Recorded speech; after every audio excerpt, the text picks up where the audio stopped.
Hi, Mom. So I got my ticket home from Europe. I get back on June 6th, but it's a really late flight because that was the cheapest, so it gets in at midnight. But don't worry, I'll get a shuttle from the airport so you don't have to pick me up. Like, really seriously, you don't have to. Okay, so love you. See you soon. Bye.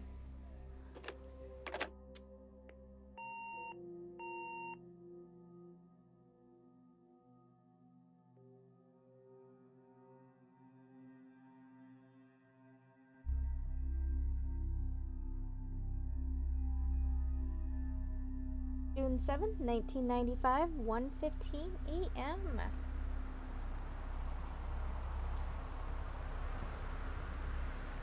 Caitlin Greenbrier, Portland, flight number 270, June 6th, 1995.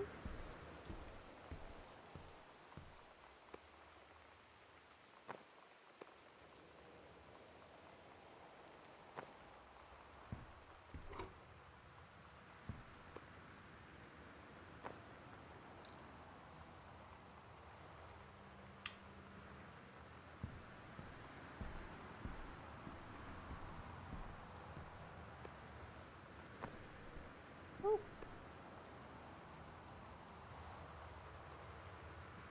Is right, ginger ale.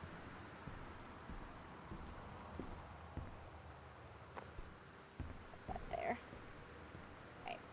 One itty bitty little thing. Put that down.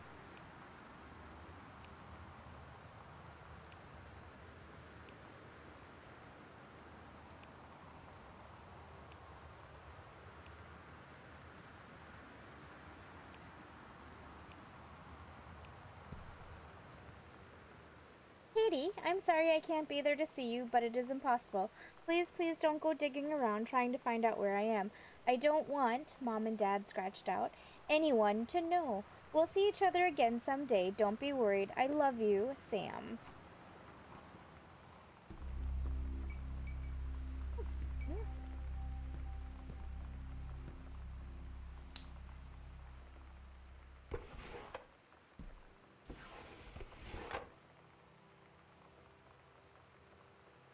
Directions to work from new house.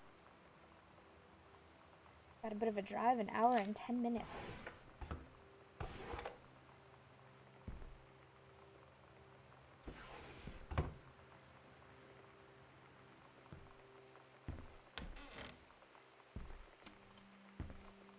Oh, Janice Greenbear. Forestry.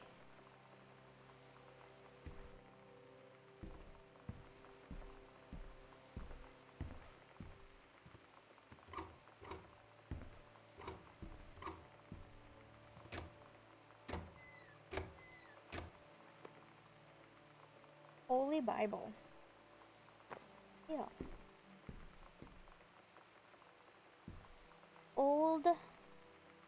My old track trophy. Track and field.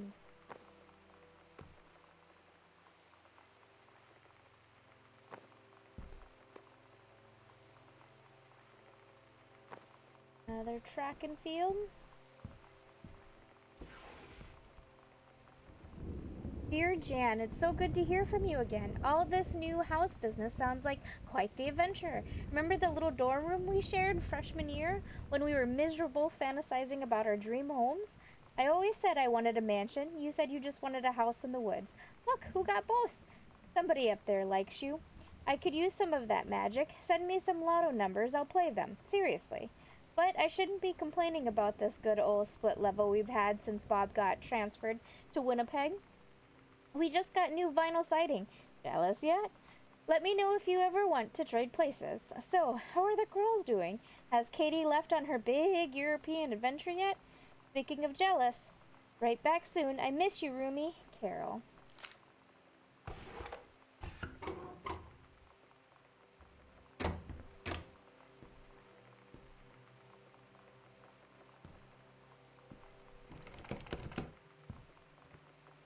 Aggressive rattle.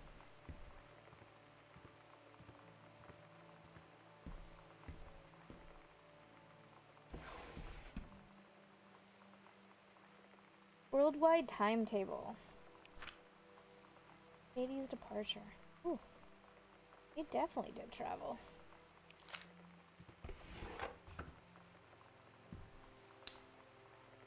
Sam, Daniel from the old neighborhood called. He wants to come see the new house. Call him back.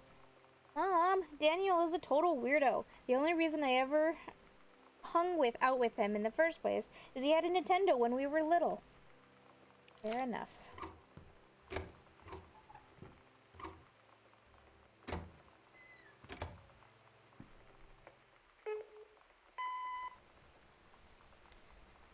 Sam. Sam. Hello. Sam.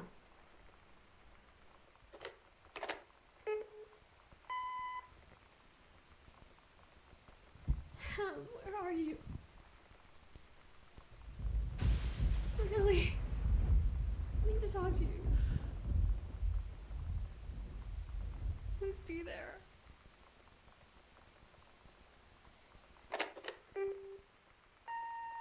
Hi, Mom. So I got my ticket home from Europe. I get back on June 6th, but it's a really late flight because that was the cheapest, so it gets in at midnight. But don't worry, I'll get a shuttle from the airport so you don't have to pick me up. Like, really seriously, you don't have to. Okay, so, love you. See you soon. Bye.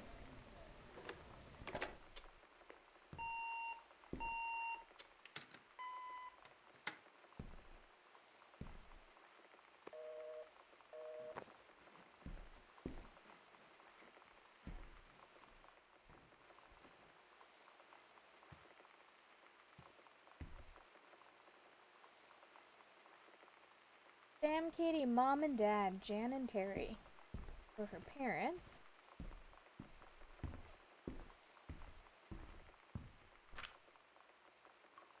Wellspring movers. Ooh. Big library. Overweight 10. Lots of books.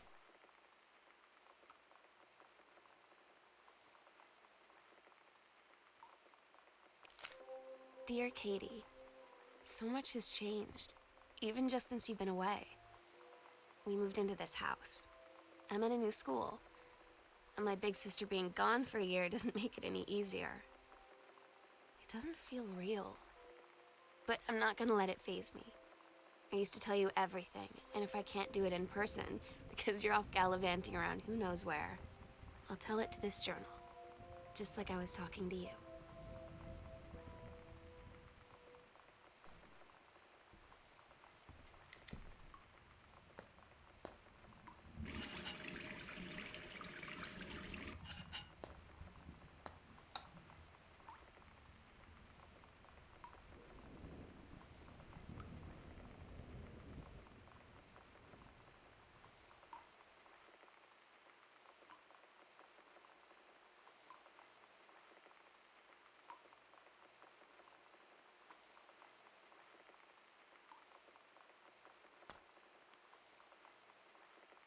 Stephen King.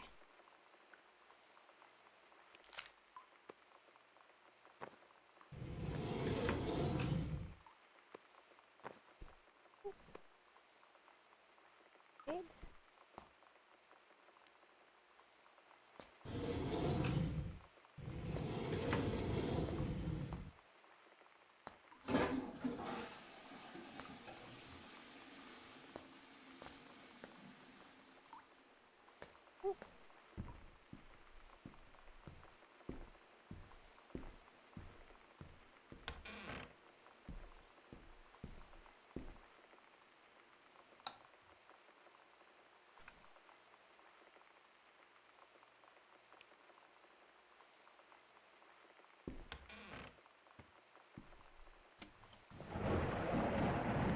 Welcome, new student. We hope that you're excited about your first day at Goodfellow High School as we are.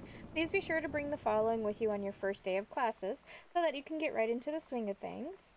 One sturdy folder with pockets, one lined notebook per period or one large notebook. Your radio on. One box of colored pencils, a standard combo lock, nutritious lunch or $2.50 for a lunch provided, and a positive attitude. Please remember to get plenty of sleep the night before and be ready for the first bell to ring at 8 a.m. See you soon. See you soon, and again, welcome, Beth Valance, Principal. Oh my god. You are so lucky you finished high school before we moved into this house. So, it's the first day of school, and there I am, introducing myself to the class. And I say that I just moved into the house on Arbor Hill. All of a sudden, every kid in the room turns and just stares like I suddenly transformed into a mutant. I just stood there, wishing pretty hard for a rewind button. Because now maybe nobody knows my name, but they all know who I am. The Psycho House girl. Great.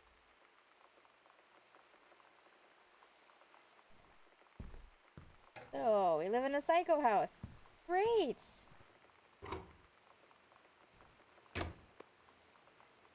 Paris. Hi, Mom, Dad, and Sam. I'm in Paris. I've done many Parisian things, including eating La Petite, I'm not even gonna try, and wearing a beret. I'm going to have lots of film to develop when I get back. Sam, I'm bringing you back something from the Shakespeare Book Company, since you are my favorite sister. Love you all, Katie. Mom, Dad, and Sam, 1 Arbor Hill, Boone County. Weird. Hey, it's one of the postcards I sent.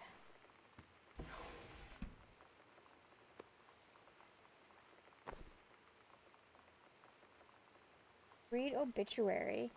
Oscar Doc Mason. Oscar Mason, 60, of Boone County, died peacefully last month in his home.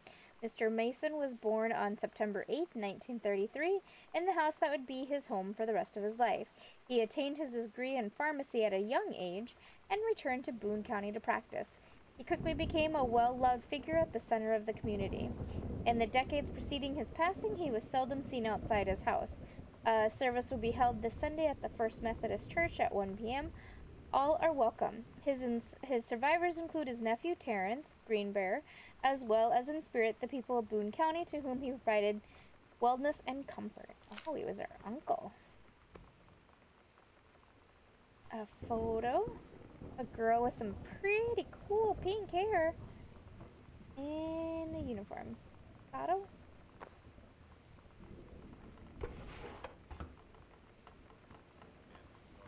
House has got some creepy sounds.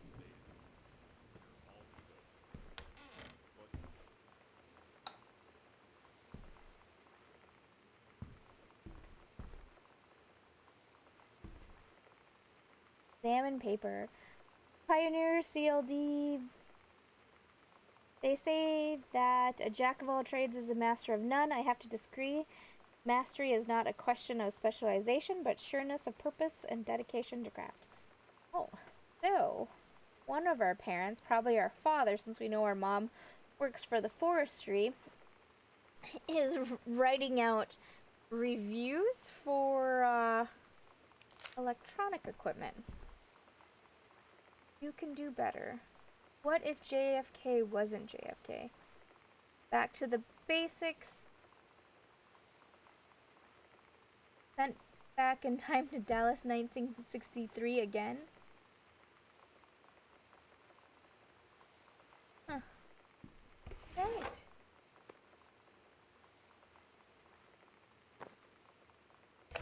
Serial binder.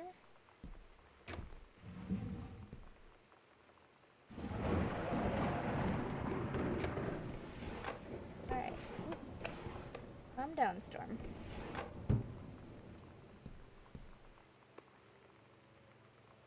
Benjamin Allman, The Killing of JFK, a Theory. You've seen the movie, discover the truth.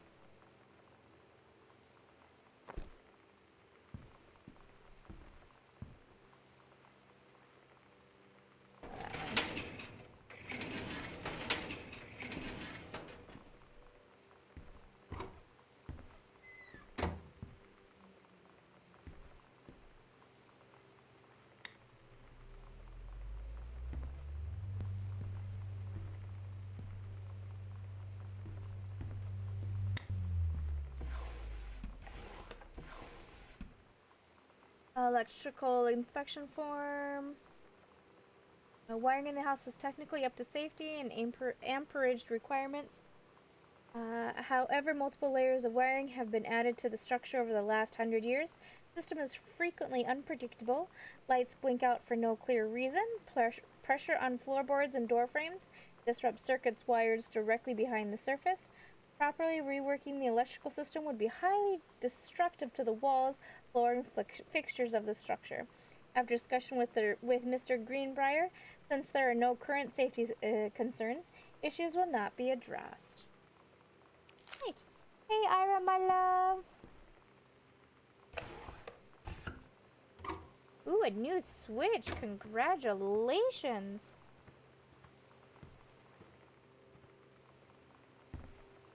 So just to catch you up real quick, we play as Katie here. I'll actually go out in the doorway so you can see.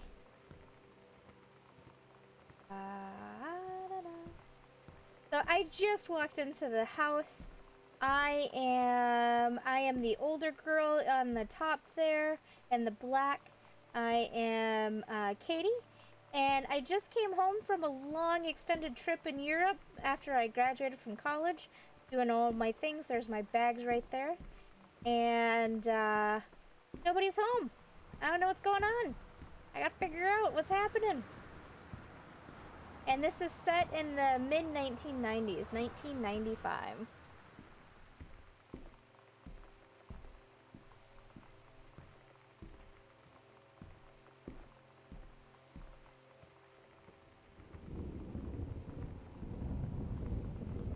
So far, we figured out that our mother works for the forestry and our dad is writing reviews on electronic equipment. John Russell opened his eyes and saw them, the stars, twinkling as if he were laying on the grass in his family's yard in Massachusetts, even though that place was a million miles away. No, he blinked the sleep from his eyes, looking through the carbon-reinforced safety glasses of the space station Archimedes. Yes, he was a long way from home, but the future needed him. John Russell's head swam. He felt incredibly drunk despite not having touched a drop in hours. He vomited onto his feet, his bare feet. He stared for a moment, processing his sick, flecked toenails, scanning up his bare shins, bare knees. He was completely naked. He looked up and met the eyes of a gorgeous blonde wearing a tight polymer fiber tunic. The fabric that strained at the seams to contain her generous bosom was emblazoned with the phrase, Matter Transfer Operator. Then he passed out. John Russell had crossed the gap in time. Only messages had passed before. But now, and man, they needed him now more than ever. Changing the past was no longer good enough. The instructions from the council had been clear what to procure, what to construct from it, how to assemble it, so he made the machine, how to transport him boldly across time, and now he stood there on the bridge of the starship Archimedes. Command of the vessel, because only he who had saved the president's life twice before, could helm the naive crew to their destiny. The fate of the galaxy. There's a bit of typos in that, buddy.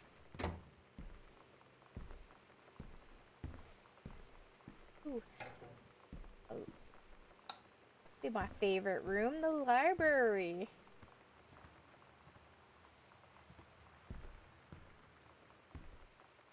That would explain why there were so many boxes that the moving company needed to move.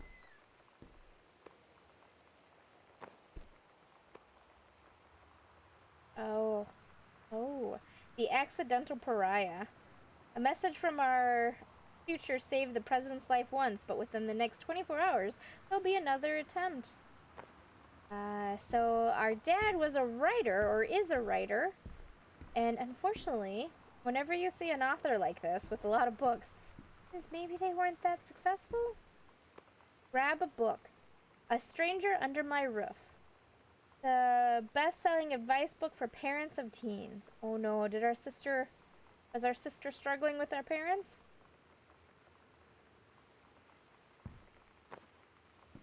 Where are you, Sam? 0451.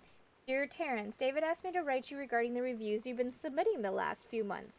Frankly, they're becoming more trouble than they're worth from an editing standpoint. There's a word limit. It's your job to stay under it, not mine to cut back to it. Alright, Storm. Even then, it's becoming harder and harder to weed out the tangents and non sequiturs from the usable copy without heavy rewrites.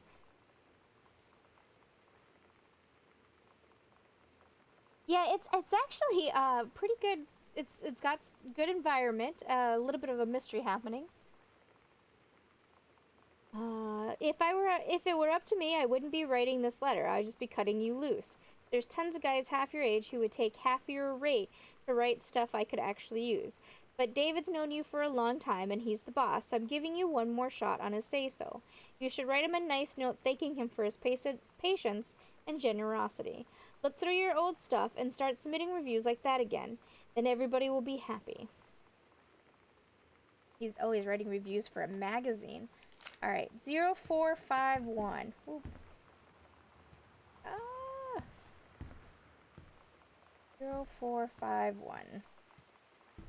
Over here.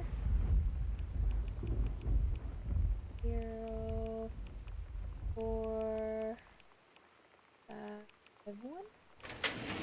Ta-ta!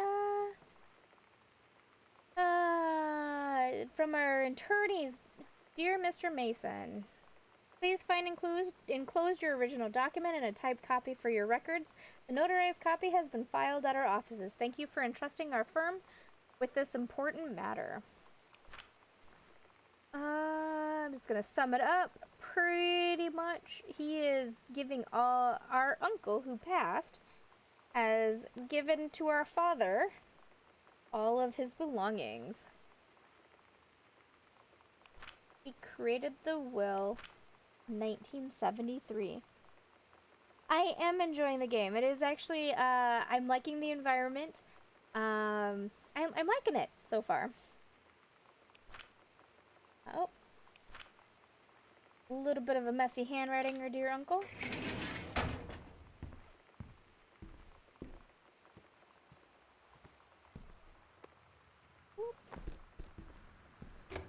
Alright.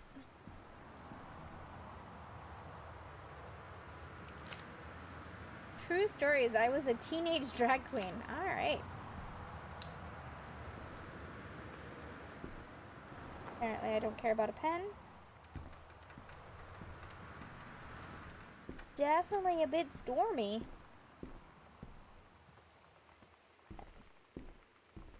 Let's backtrack. We're in the closet. Hey, are you the new girl, Sam? I'm Tommy. I'm at the back behind you. Wave if you get this and write back. Hi, Tommy. Yes, I'm Samantha, and yes, I'm new. What's up? I just thought since you're new, maybe you could use a friend. I don't have a lot of friends either, and so I thought I'd ask somebody if you don't mind. Do you mind? No, I don't mind. What did you want to ask? Was it just your uncle who went psycho, or does it run in the family? Aw, Sam. Residents are strongly urged to stay indoors and secure all windows and doors. Flood conditions are expected at lower elevations.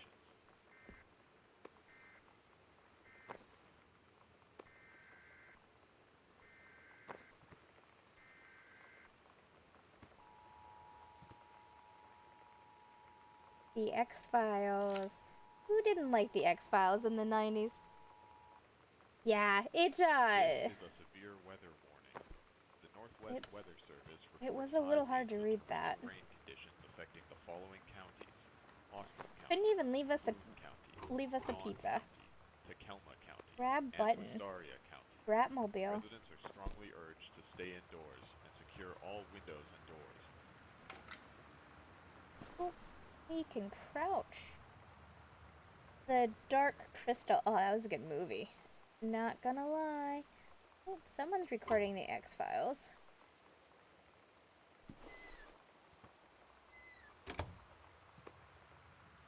Making friends. Sam thought this might help, Dad. Feeling lonely. It's a piece of cake to make friends. Never worry again about having friends to spend time with. This book will teach you to make friends even when you're shy. You know that feeling where the first moment you see someone, it's like they have a big gold star around them, and you have to get to know them? Well, there's this girl. I think she's a senior. She's usually dressed kind of punk. But sometimes I see her in this, like, army uniform. And she's always drawing in this notebook, looking so intense. I had no idea how I would ever, like, have an excuse to talk to her. Till I noticed she and her friends hang out and play Street Fighter at the 7-Eleven every day after school.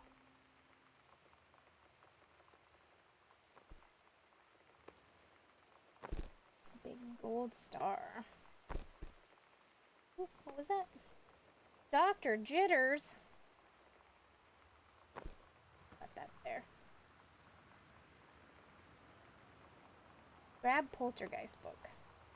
Hauntings and Poltergeists.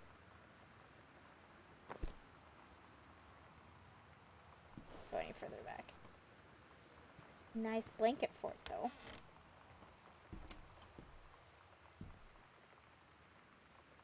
The Heaven at the Edge of the World. Samantha Greenbrier, Grade 2. The Turtle People, Part 1.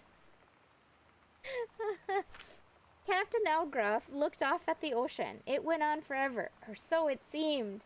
Someday she would find the edge and get to the paradise there. Then she heard a cannon fire. Boom! It was the Black Pirate ship. She yelled, "I thought we lost them at Horse Island." The first mate said, "Looks like you thought too soon." The black ship came up along the side. Captain Black himself came out of the deck of the black ship. He yelled to Captain Allegra, "You're never gonna find the edge. There aren't no paradise, and your father were a liar." Captain Allegra yelled back, "Then why did you keep following us, you imbecile?" The first mate yelled, "We'll stop you, Captain Black. We'll find the edge of the world, and you'll see her father was no liar." The battle kept going until Captain Allegra's ship got away. "Now west," she said, and the ship sailed towards the sunset. That is pretty adorable.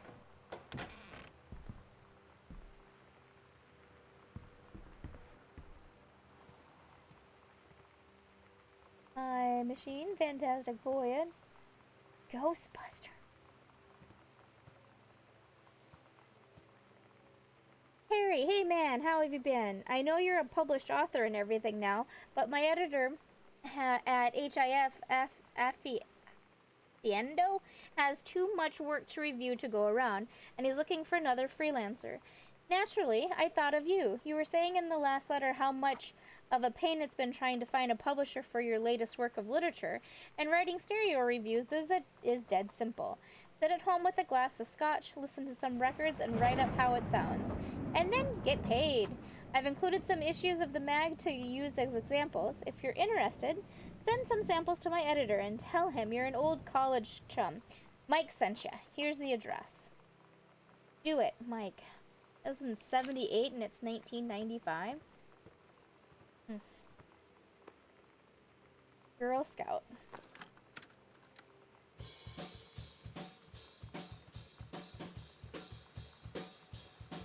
We're gonna inject that just in case for copyright.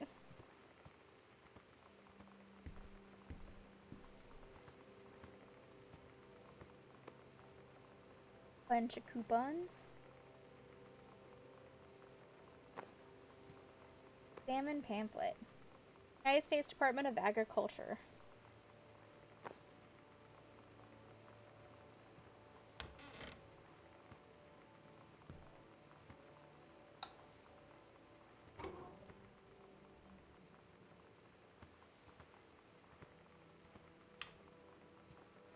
This is going to be one of those things where I turn on too many lights and suddenly electricity all goes off. Read assignment. Reproductive System Worksheet 6. Samantha. Ooh. Basic Sex Ed.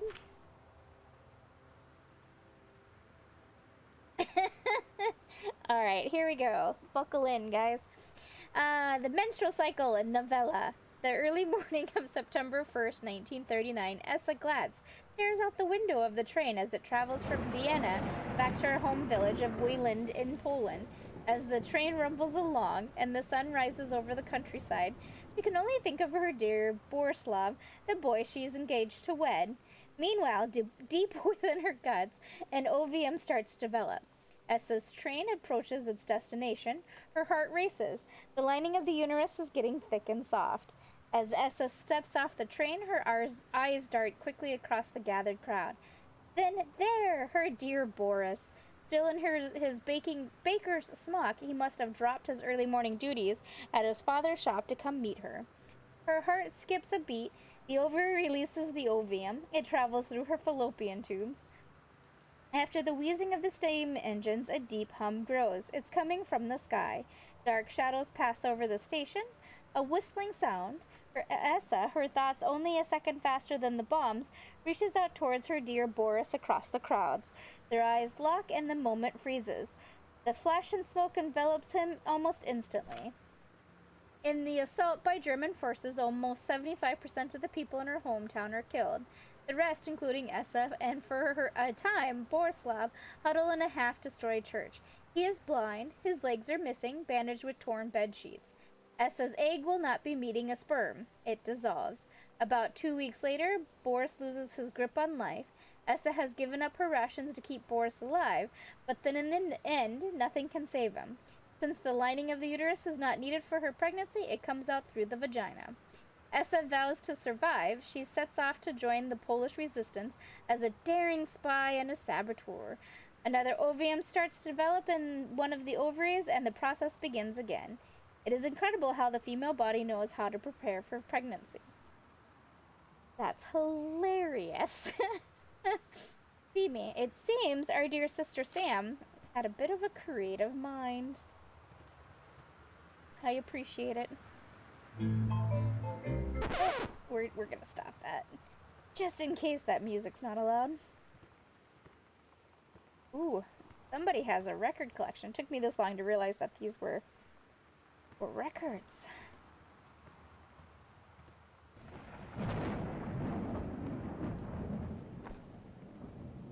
Shot glasses. Either someone has a problem, or they don't. I write to inform you that unfortunately Mercury Books will be unable to publish your follow-up to The Accidental Pariah. Despite the low sales of The Accidental Survivor, we went ahead with the publication of the second book in hopes of the John Russell series catching on. However, sales of the second book have in fact been lower than those of the first, and so our stewardship of the series must end here. It has been a pleasure working as your publisher, and we wish you and John Russell the best in your future endeavors. Bummer, Dad.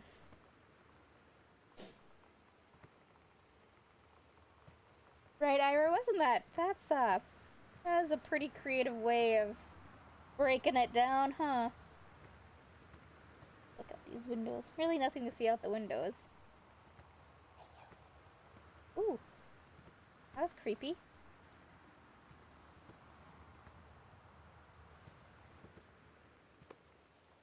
World history. Yeah, I'll put that down.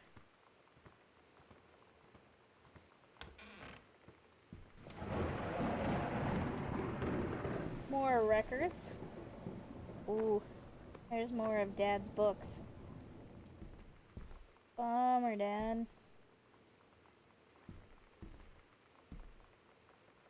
Samantha, please give this to your mother. Janice, thank you for having Danny over to your new home. He has missed having his friend Samantha in their neighborhood very much. Danny asked if he can lend Samantha his Nintendo Street Fighting tape, and I gave my permission. He needs to spend less time with those games anyway. No hurry in returning it. Let Samantha know that she is welcome back to our house to visit any time. Sincerely, Mary. When you live in one place your whole life, your next door neighbor is kind of like your default friend.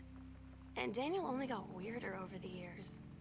So moving away has been a good excuse to, not see him anymore. But he did always have the good Nintendo games. Maybe I'll give him a call. Aw, Sam, we don't use our friend.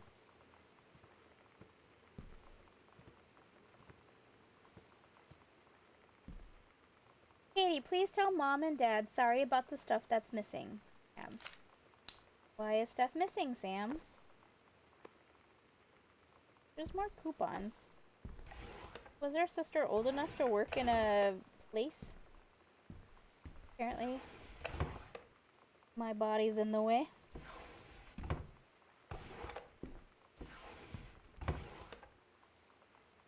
Hey Lonnie, so if you wanted to come over to my house still this afternoon, that'd be cool. I can drive. It's kind of far, but I can drive you home too, so hopefully that's fine. Right back and leave this in my locker if you still want to. And can we meet up in the parking lot after the 6th? Samantha. Yeah, I'm totally in. See you there. Then I'm gonna kick your butt. Get ready. And a little scribble. So you know what they say about the best laid plans of mice and men? Yeah, turns out it applies to Street Fighter too. At least I worked up the courage to walk into the 7-Eleven and ask for a turn, but all that practice at home did not exactly translate in the wild. So after I was finished getting my butt kicked, I followed them outside while they smoked. And that was when she asked me if I was that psycho house girl. But then she said she's always really wanted to see the psycho house. Her name is Lonnie. She's coming over tomorrow. Katie, please, whatever you found, don't tell Mom and Dad. The attic. Scribbled out. So, you want me to go to the attic? I can do that since I can't go forward. Wait 1 sec. That looked like a book. Unlike the rest, I thought maybe I could click it. Hey, look at this. Yeah, I did.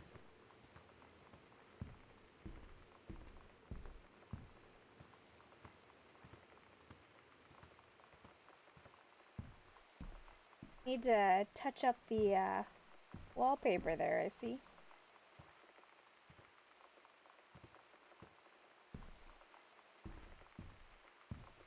Alright, we're gonna brave the upstairs.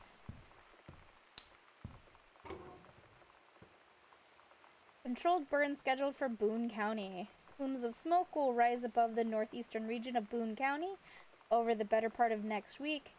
In addition to removing dead and overgrown vegetation that can lead to wildfires and drier months, the operation will serve as a valuable training tool for the forestry and firefighting personnel involved, said senior conservationist Janice Greenberg. Oh, so that's our mamas. More pack of cards.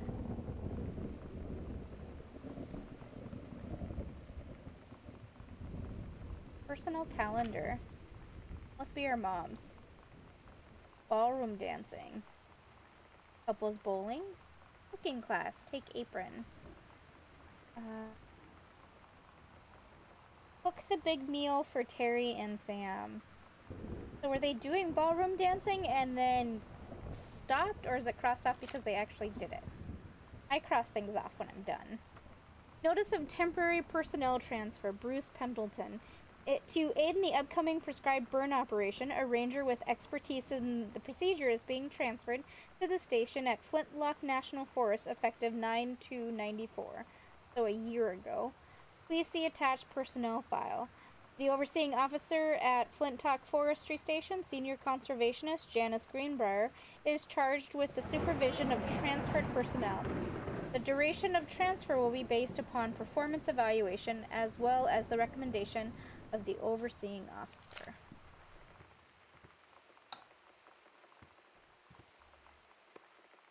Oop, we have cassette tape. It's weird hanging out with girls. Daniel was around ever since I was little, and other girls? I don't know. But being around Lonnie is like instantly just right. I gave her the grand Psycho House tour and took my revenge on Super Nintendo. And it was like, I don't know, I finally found someone I feel normal around. I drove her home and she gave me this tape and said, "You have got to listen to this." I haven't stopped playing it since. Oh. Oh. I kind of see where this is gonna go. To whom it may concern, I, Samantha Greenbrier, am 17 years old and am therefore an independent, fully functioning human being. The fact that you still forbid me from going into the city on my own is frankly absurd. Compare with Katie, who is only three years older than me, and yet you allowed her to go all the way across an ocean to another continent on her own. I just want to spend an evening in a normal, totally safe city on my own, like a human being. And since you may also remember that I have my own car now, you can't really stop me. Warmest regards, your daughter, Samantha. Ooh. Damn, stop leaving every damn light in the house on. You're as bad as your sister. I don't know what he's talking about. Daniel called again. He wants his Nintendo game back. I'm gonna guess this is our sister's room. Nothing to see there. Oop. My body's in the way. Alright, gonna put this in. Alright, we're gonna go ahead and put that out. So she apparently likes punk rock. Shut that off. Oop. Adventurous the cat returns. What's this? Chun-Li moves. Ah. Hilarious. Scrutinize.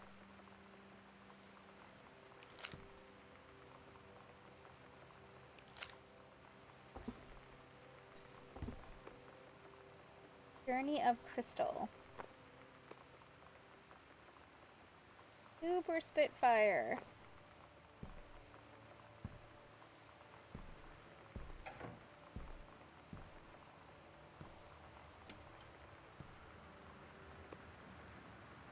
Got your number. Are you going to dance with anyone? Who's got a crush on you? The King's Labyrinth, Chapter 2, Fraying Threads. Captain Allegra, still on her flowing skirt and sturdy jerkin, descended the single shining thread into the lower cavern of the labyrinth. She and the first mate, on their own now, grew closer to their goal, the throne room of the dead immortal king of the island. The first mate slid down the line onto the stone floor. She swept chalky bone dust from the front of her canvas towers and looked up at Allegra. The silky thread, nigh unbreakable thanks to the enchanted moss that inhabited the island, trailed behind, leading their way back to the entrance. From further into the labyrinth, a moaning echo began to echo. A moaning began to echo. The moaning grew louder and clearer. It turned into words from some ancient language they could not understand. The king's cursed voice. The hairs on Captain Allegra's arm stood on end. She looked back at the first mate, whose eyes remained locked on the blackness of the passage for a moment too long before noticing the captain's gaze.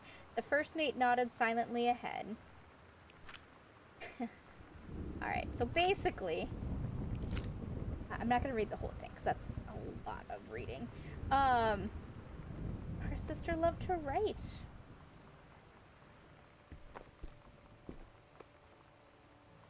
Oh, another Holy Bible. Samantha. S is for special, A is for adorable, M is for merry, A is for affectionate, N is for nice, T is for thoughtful, H is for honest, and A is for admirable. Can I grab that? I can grab that. Oh, we had a Mittens. I'm gonna guess Mittens is no more?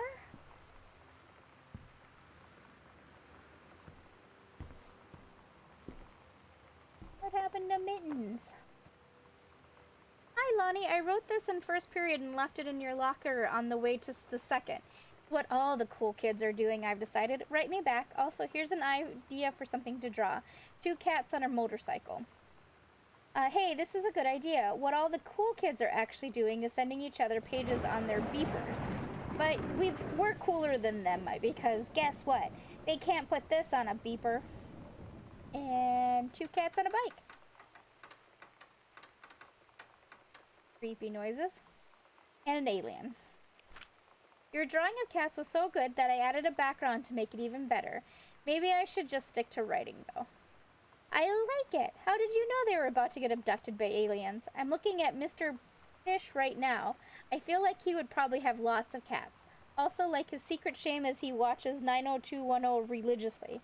I'll ask him about it after class. He said he doesn't have cats, and also that he's never watched 90210, but I can see in his eyes he was lying. Don't have the combo. I want to believe. I'm gonna guess her sister is the one that's the fan of the X-Files. Another magazine.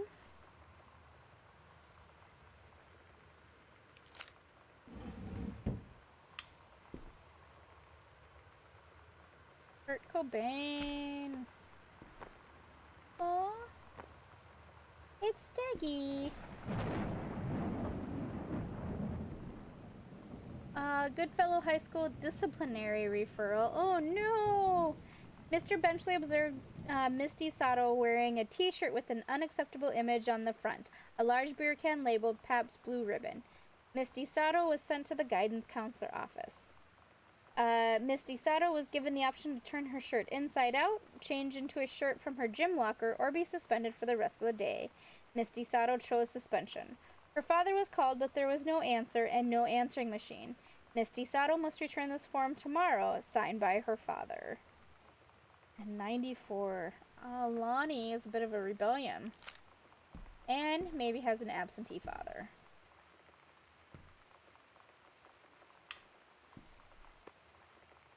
Misfits. She likes ginger ale.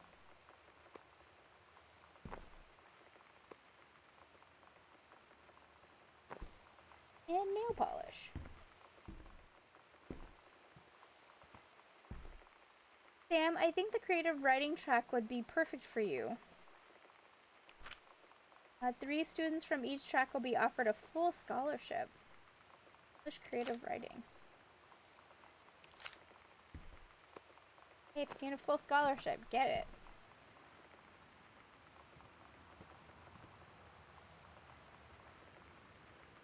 I haven't had that much to drink, Jodie Foster.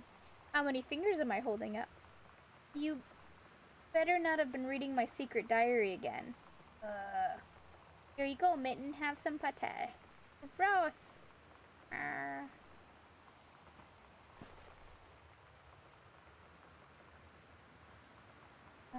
Year 11, metalworking. C-. Not a challenging assignment. Metal plaque for the family portrait. Reasonable subject, but not complex. When I said that mom and dad should be replaced with parents' name, I did not mean just add them underneath. Acceptable leveling on edges. Show more pride and work. Oh, that was that family photo downstairs.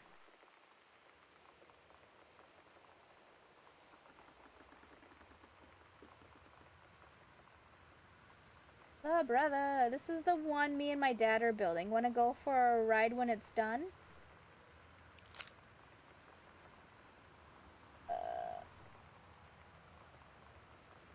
Else hiding underneath there?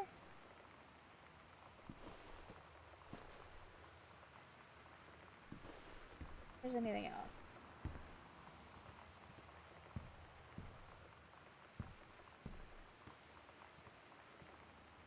Glowy stars. I had glowy stars when I was a kid.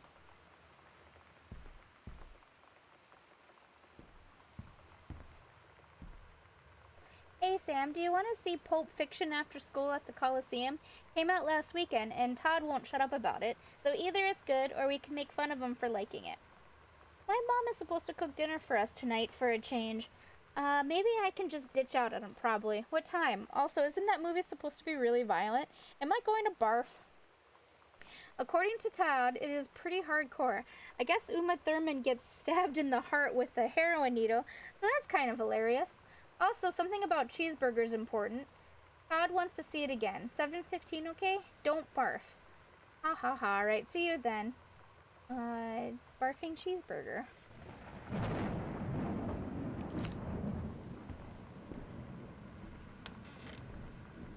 Another bathroom.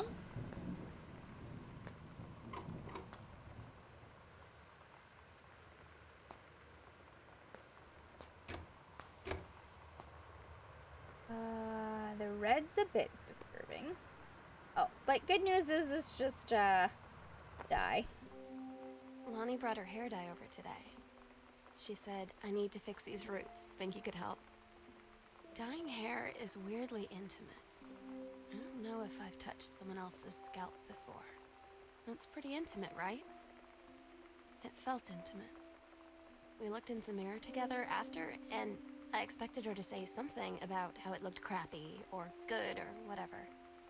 But that's when she said, "You're so beautiful." And she was looking at me. Right in that moment, I wanted to say something, but I waited. And the moment was gone.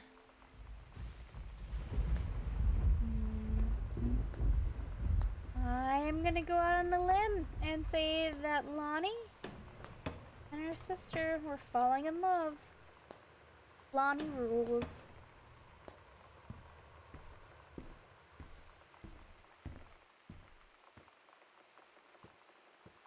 Okay, so we've been done that way. Oh, why is it so messy in here? Kids' rooms were neater.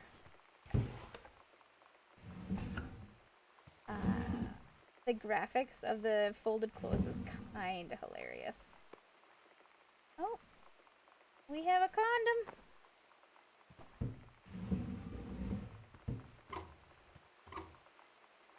Why are all the VCRs stolen? Or missing, I should say.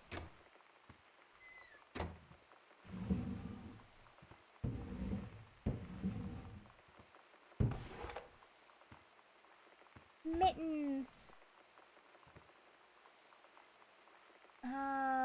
Drawn by Caitlin when she was 5.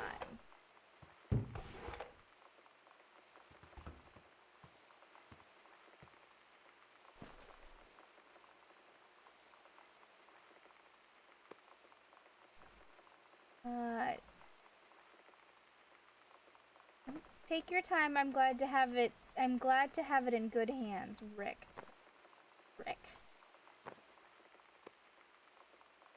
Walt Whitman, Leaves of Grass.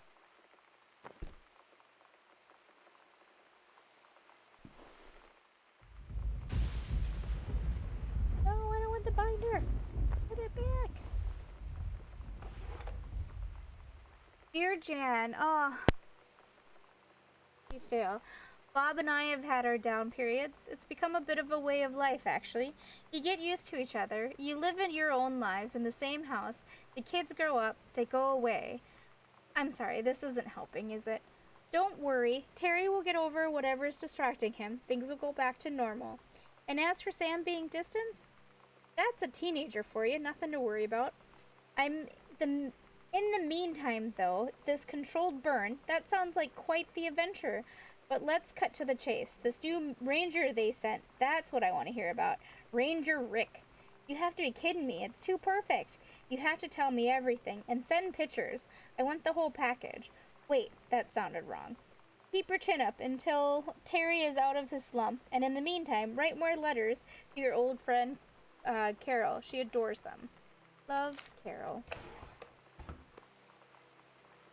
Oh, our family. Not gonna lie, that photo was a bit terrifying.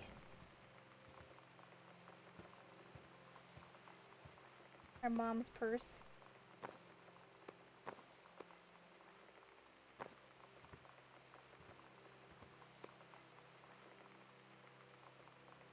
Dear Mom, Dad, and Sam, I'm in the channel.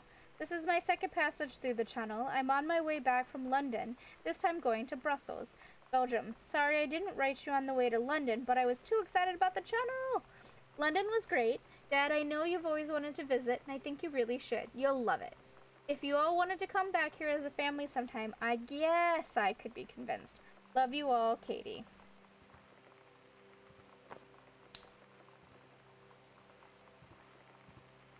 Music for the planet. Another Holy Bible. So I'm going to guess our parents may be a bit religious. Unknown Dimensions literature.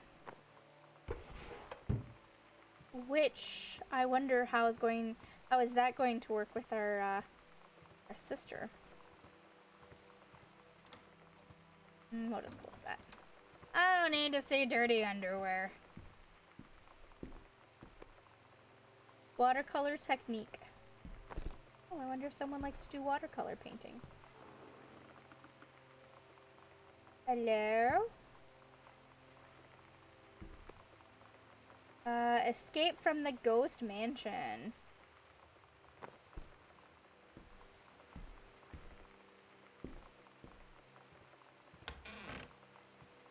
Master bath.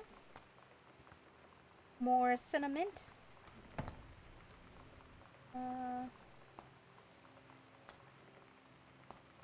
Can't open any of the bottom one. Oh. Alrighty then.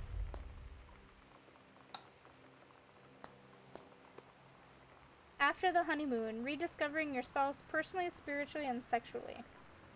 Written by a reverend. Impressed.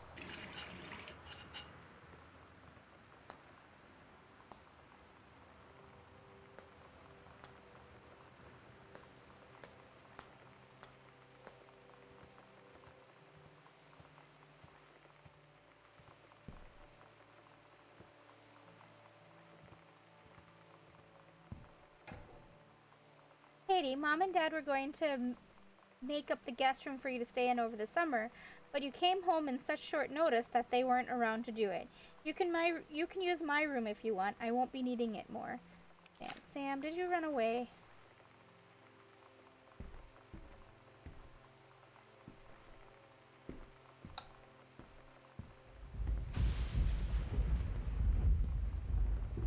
Oh, I see. Ghost Hunter Journal. Sighting journal. A tall shadow in the upstairs hall. When I rounded the corner, no one was there. How tall was Uncle Oscar? Note, I was not wearing my glasses. A faint voice coming from the bottom of the stairs. I said hello. Did not investigate. Probably was the furnace.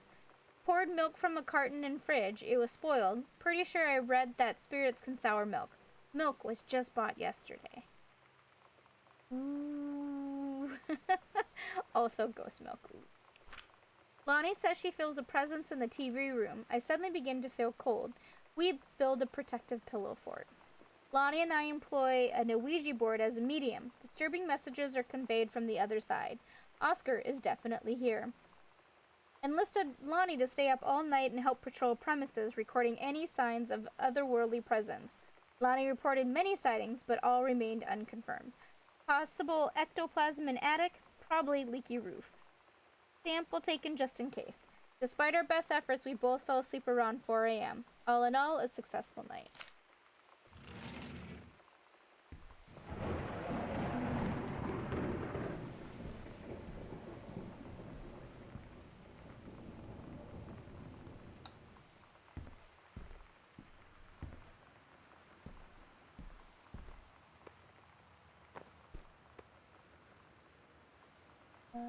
Heavens, Betsy. Okay, I'm not gonna play this tape.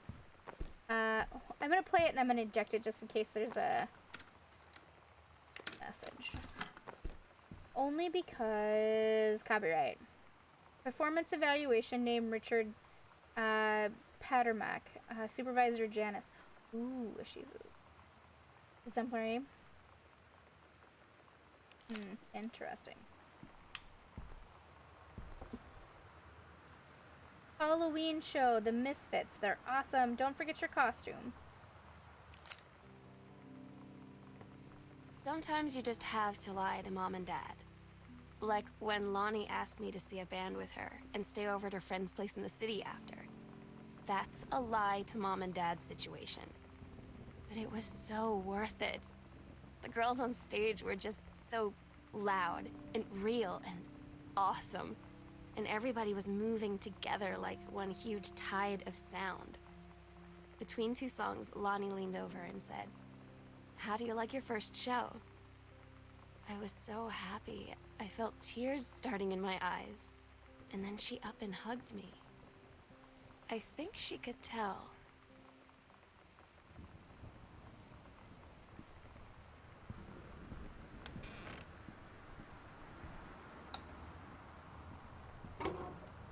Oh. Alright.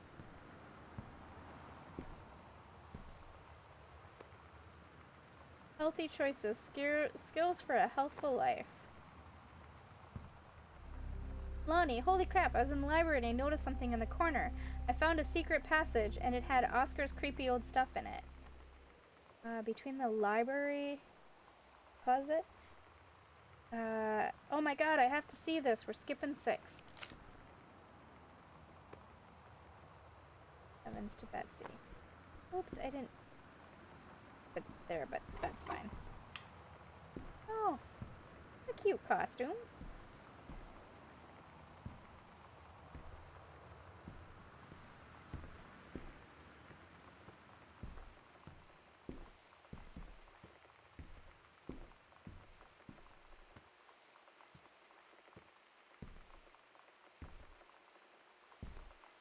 Oh, I'm glad he got it. I think everybody should get it if they can.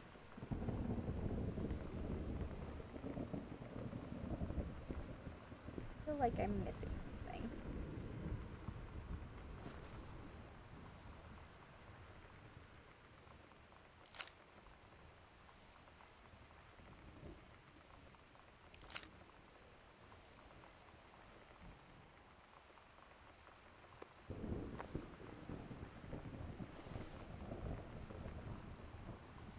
I don't think we've seen the combo yet, have we?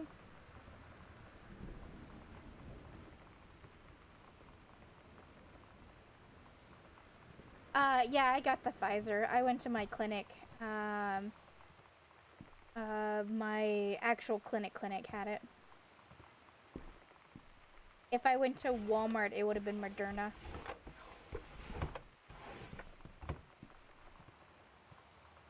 I get my second one on the 28th, I think? Is there anything else I feel? Alright, what do I see? Okay. Go downstairs.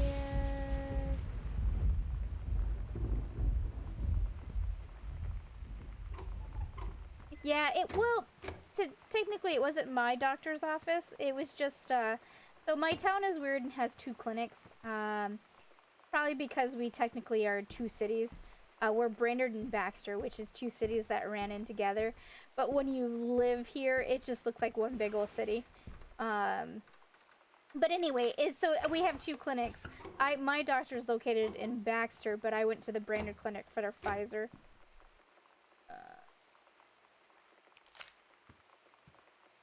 That lampstand over there startled me for a second. It looked like a bosun.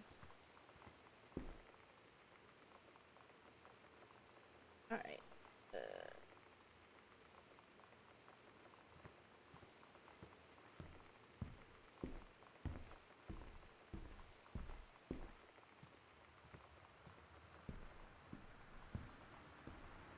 Yeah, it's one of those weird things, right? Just... Oh. The Misfits! At Todd's brother's place after the show, there was only a futon to sleep on, so Lonnie and I shared it. The lights went out. I was turned toward her. My eyes started to adjust, and then I could see she was looking at me, too. In the dark, she smiled. My heart was beating so fast. I rolled over. I felt so, I don't know, nervous? After a minute, she put her arm around me and was so close and whispered in my ear, "I really like you." I just nodded my head, and I really hope she could tell. I really hope that she meant what I think she did. I felt like a shook-up can of soda ever since. I hope we have the chance to talk before I explode.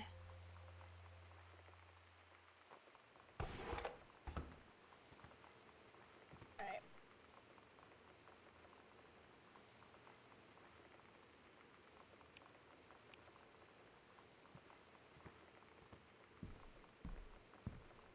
Yeah, unless you lived in my area, you would never know that it was 2 towns.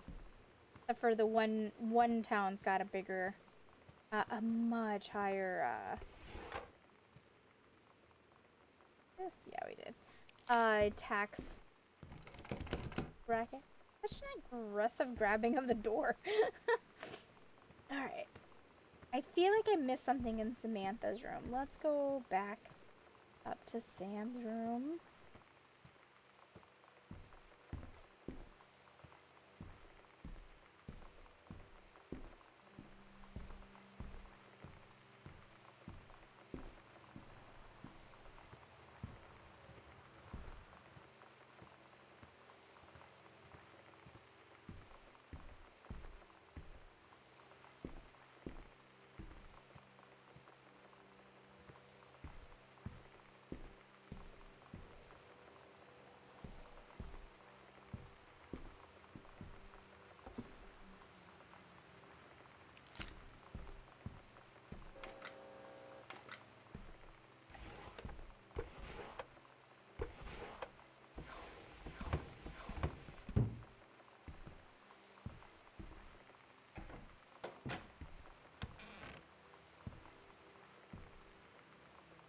Hi, Fusion!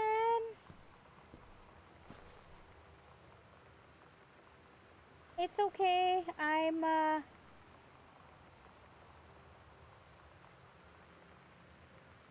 haven't been streaming that much. So you are alright. Right. Don't have the combo for that lock yet. Oh, wait. Oh, wait. No, I did read that.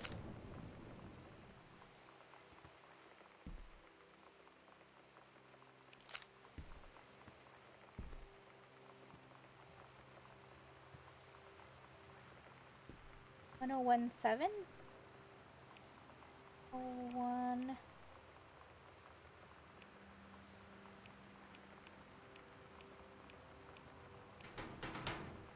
Oop. Alright, it was a good try. I'm doing good. I'm doing good. Nothing to complain about whatsoever.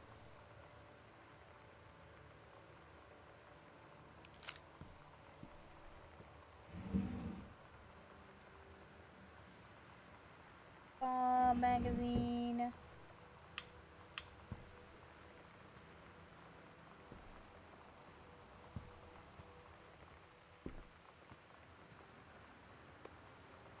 How are you doing, Fusion? Anything crazy?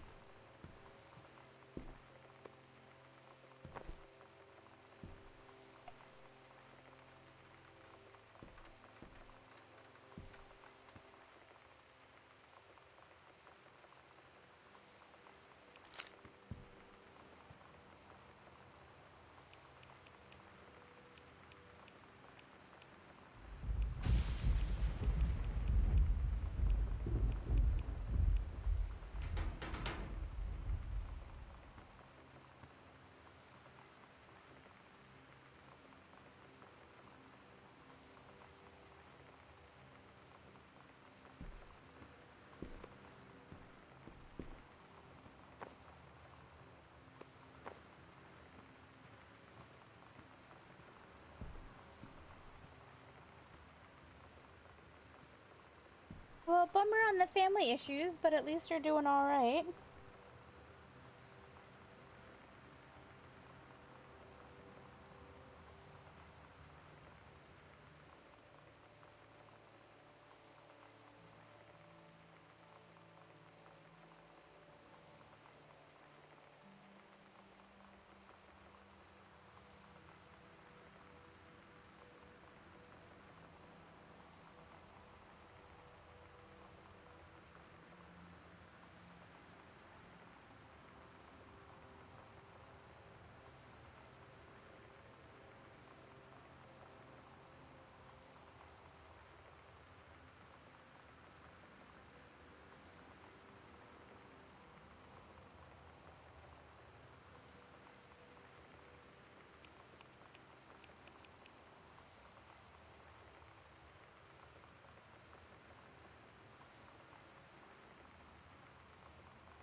That's a bathroom.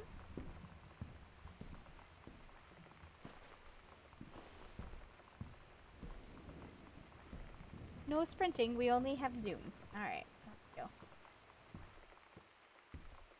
See if I go back down and see if I missed a clue. I guess I didn't really look too close at that misfits thing.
There wasn't anything particularly in there that tells me anything.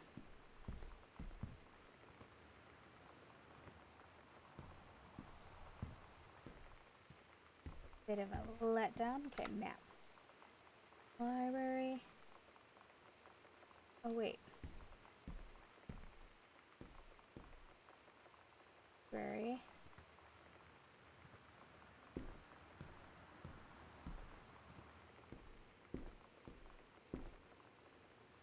What? Confused. Dad's office, library.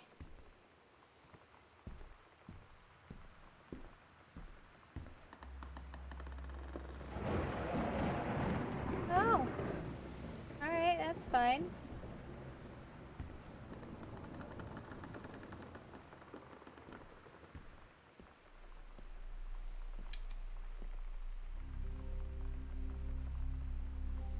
Hidden compartments found 3. Library, upstairs hall, and foyer. My room. Library.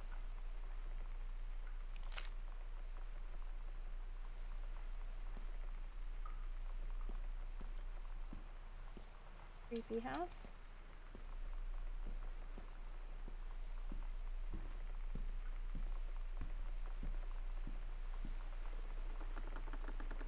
And Aaron's closet.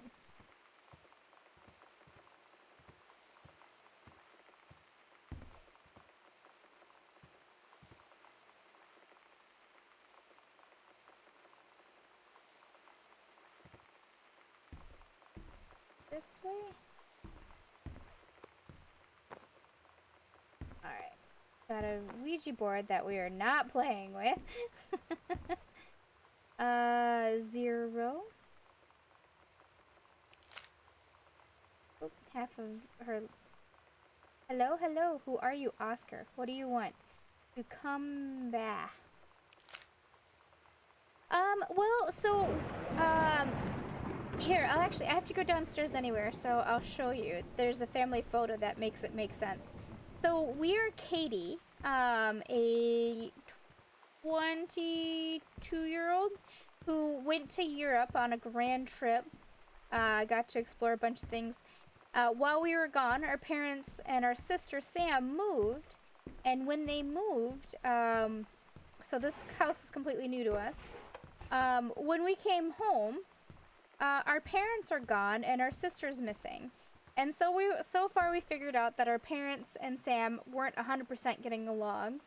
And Sam was falling in love with a friend named Lonnie. So this is Sam here with the plaid on. Our mom, dad, and then us here in the black shirt is Katie. Alright, supposedly there's a hidden door down here somewhere. And we just, the goal is to figure out what happened. Where is our family? We figured out our parents aren't having a good relationship.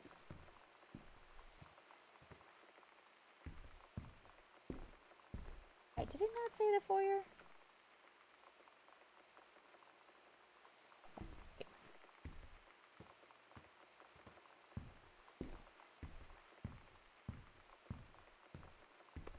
There it is.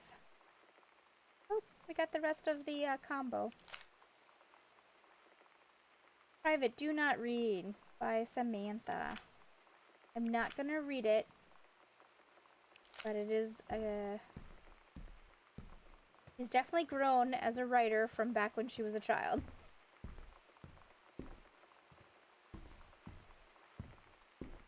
Up a daisy.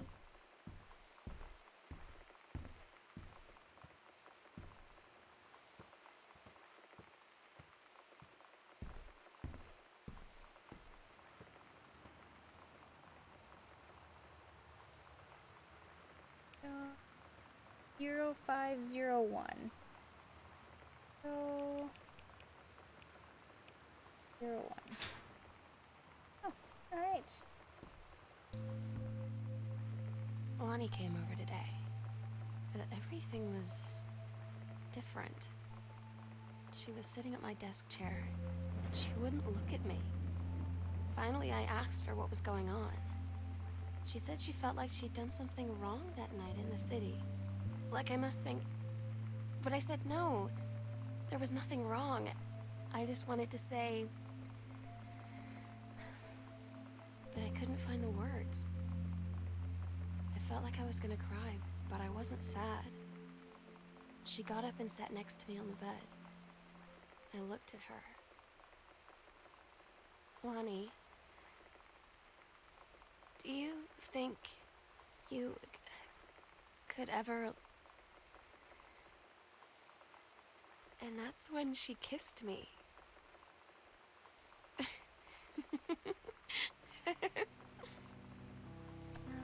It's as I thought.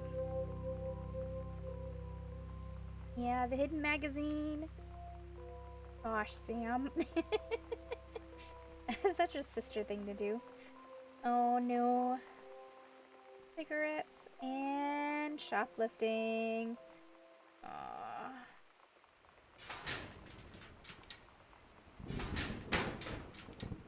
Right, I guess we are going to the basement. In the wrong direction, though.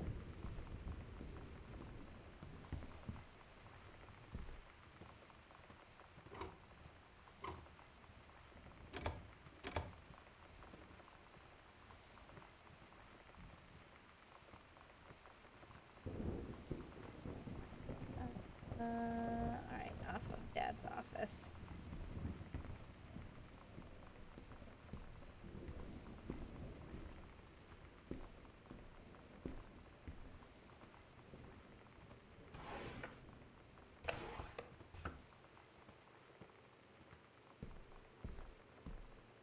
The basement, the favorite place to hang out. Be fine.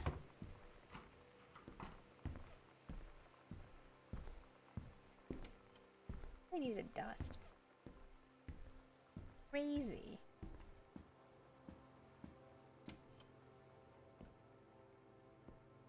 Potato chips. Dear Samantha, I would like to cordially thank you for having me to your abode for the Thanksgiving holiday with your lovely family. I enjoyed the flavorful potatoes, and also it was weird being around your parents for that long, but it was pretty funny how impossible it is for your dad not to be awkward for more than 30 seconds at a time. Very cordially yours, your close friend and confidant, Lonnie. A fancy man. Dear Misty Sato, allow me to take the opportunity to thank you in kind for being such a gracious host of the festivities at your father's estate, following the aforementioned meal with my parents. Your family Thanksgiving feast was the more enjoyable of the two events, I must say. I especially appreciated the time I spent with your grandmother, who is a lovely woman with sterling taste and a refined air. Let's do it again, same time next year, shall we?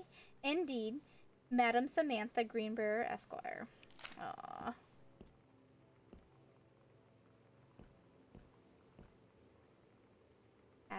plus L. It's different now. I mean, we still hang out all the time like before. But now when no one else is around, well, you know. So you could say we're dating. But it's secret. Secret dating? I don't know. I mean, I guess that's the real difference. Now when we get off the phone or go home for the night, or it's just quiet and we're alone, we say I love you.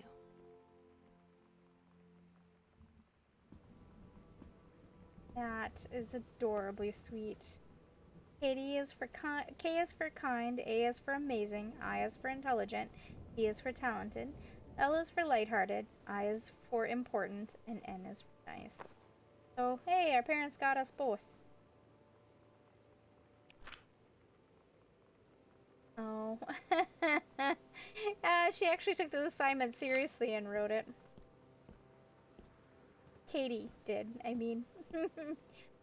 I guess that's the pretty big difference between Katie and our sister Sam.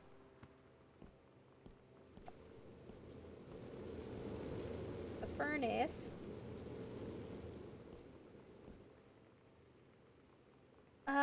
Reed College to Samantha. Dear Samantha, congratulations. I am pleased to inform you of your admission to the creative writing track at Reed College Summer Program for Young Scholars for its 1995 session. We believe you have much to contribute to Reed College community. Based on your portfolio and academic record, I am pleased to offer you financial aid to cover 75% of the summer program's tuition and fees. The attached documentation delineates your schedule, optimal secondary track choices, and your dormitory assignment. Please remember to submit the attached form if you wish to be eligible for one of the 3 Reed full-time undergraduate scholarships to be awarded to exemplary students at the end of each summer program. I'm so stupid sometimes. I was telling Lonnie that I got into my college summer program thing, and I was all making plans like, you should come visit me, stay in my dorm room. But she said, Sam, I ship out on June 6th. I was like, ship out? To where? She said, to basic training. What did you think I was doing all that ROTC stuff for? I guess she's been planning to join the army right after high school since she was like 12. And I guess she's really going to do it. So I was like, after graduation, I'm just never going to see you again? She said, let's just have fun while we can.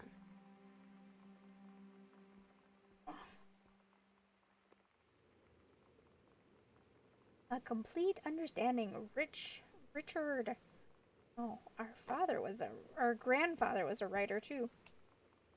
Richard, you're missing your face, buddy. L plus S. Oh. I see. Thank you for sending along a copy of your newly published book. An author's first published manuscript is a momentous occasion. I read it this afternoon. I certainly recognize my son in the subject matter. An author's work is the externalization of that which he holds dear, and that which he fears. And in this respect, I believe your work was successful. But the lens through which the personal shown was needlessly clouded by genre cliches and implausible dime store science fictional deus ex machina.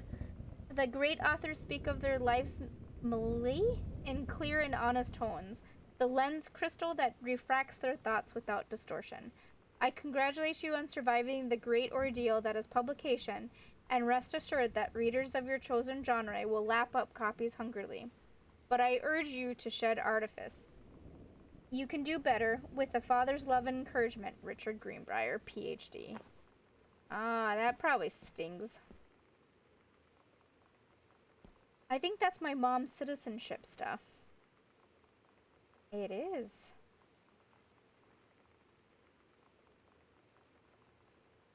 Where is she from? Oh, Canada. Alright. She was Canadian.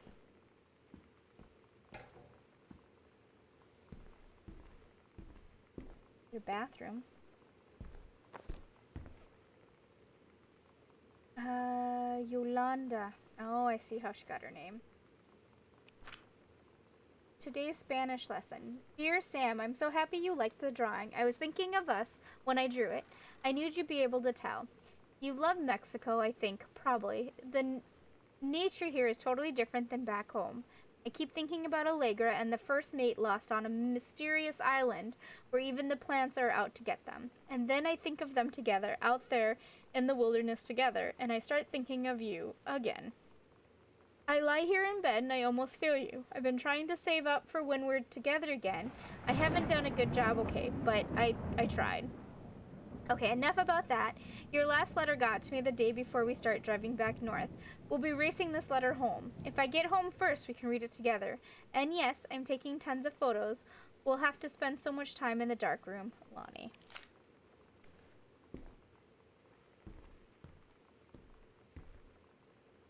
Band formerly known as the Cub Scouts set list. Todd's band lost their singer. Todd said he sucked. Lonnie said he got sick of Todd's shit, and he was complaining about needing a new singer. So Lonnie was like, I can sing. And they were all kind of like, you can? And she was like, probably. But she's been rehearsing with them for like a week now. And I finally got to see them play in Todd's basement today.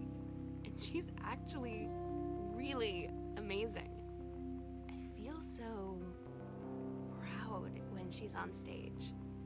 It's incredible being in awe of someone you love. So everybody knows it's like a temporary situation till she ships out in June. But till then, I'm gonna be at every single show.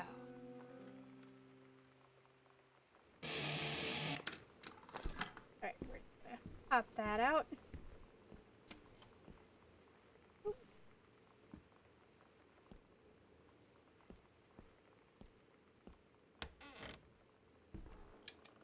Oh, it doesn't work.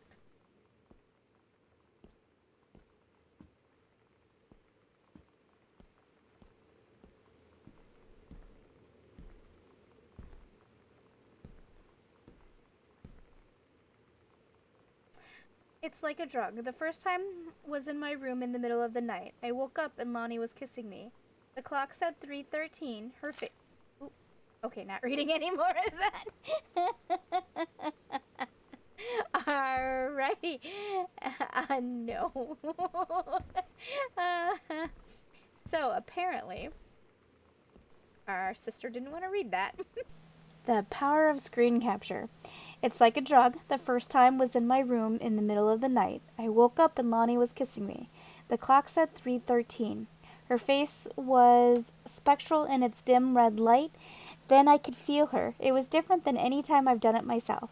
My head was swimming. I felt disembodied, transported bodily, like being caught in a powerful current, having no control and wanting none. It broke and I didn't want anything but it again, like a drug. Strategy. Sleepovers are good, but there have been close calls. The basement is good, but cold and smells. My car is good, but riskier still, and cramped. Someday, we won't have to sneak around anymore. It is a bit of a creepy house, isn't it? There's some strange noises happening. Mason's Pharmacy, January 1968? Or 1960?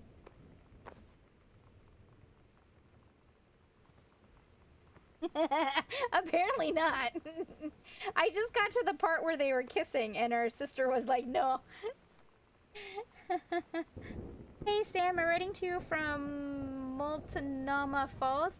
I'm here on a stupid class trip, which it's stupid because it's March and I don't know if anyone running the school has been to Oregon, but it's cold and rainy as shit in March. Wish you were here. Oh wait, you are here because I'm writing this to you in the gift shop. Oh shit, here you come. Oh. They tell you to stick with the group on field trips, Katie. There's a reason for that. Lonnie and I snuck off on the side paths at Multnomah Falls and got a little lost. Okay, a lot lost. Like, for hours. Right before the bus left, we found a trail and came running down the path, soaked and covered in mud, shouting for the bus not to leave. The school called home. Mom and Dad said, You didn't get into trouble like this before you met that Lonnie girl. But I don't think they know about us. The kids at school, though, I'm really afraid that's a whole other story. Stick with the group, Katie. Stick with the group. Aw. Mason's Pharmacy changes hands. 1965. The shoppers of Main Street were surprised today at the announcement of Mason's Pharmacy would change ownership for the first time since it opened 10 years ago. Rumors swirled that the sudden sale of the pharmacy was transacted for a song. When asked about speculation that the deal has been signed for as little as $1. Mr. Samuel Onstein, Oscar Mason's longtime assistant and now proprietor of Mason's Pharmacy, told the Register the specifics will remain between myself and Mr. Mason. Mr. Mason has taken sick and was unavailable for comment.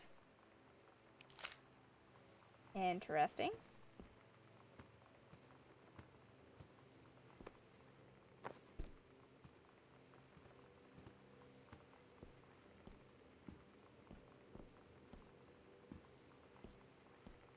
Okay, I was just wasn't I wanted to go back to the safe.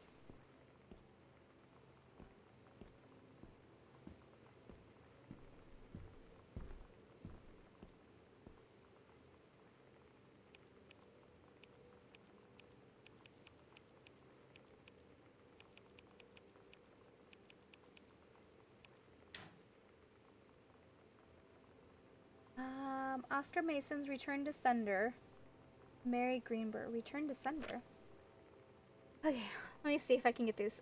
Dear sister, I unite what shall be my last appeal to go unanswered, one way or the other. I feel a prisoner, and on an island, with no jailer, no human soul to commune, only my one-minded examining itself, endlessly, searching for relief. I'm the years since transgression, I have sought no absolution, only bare forgiveness. In good faith I have removed myself from all temptation, sacrificed to prove my commitment however I can imagine. Since mother's passing I have earned for nothing more than the acknowledgement of my own kin, to be treated as human again, to breathe the air of a human spirit once more. By grace even a wretch like me could be saved, but I do not expect it. If no response is received, I shall henceforth accept my sentence, and one day simply cease to be. With a brother's love always, dear Mason. Oh, his sister ignored him? Oop, that is not what I meant to do. Ooh, morphine. Somebody have a morphine addiction?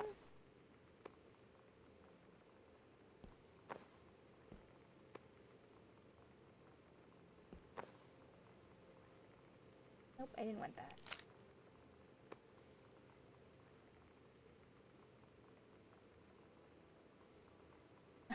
Cures constipation. That's cool. Cool. Oh, and I see needles. Old-fashioned needles. That is unfortunate. Okay.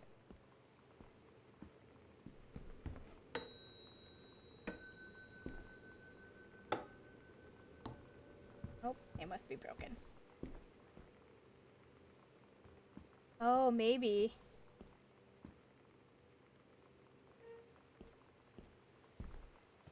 Why would he need forgiveness, though?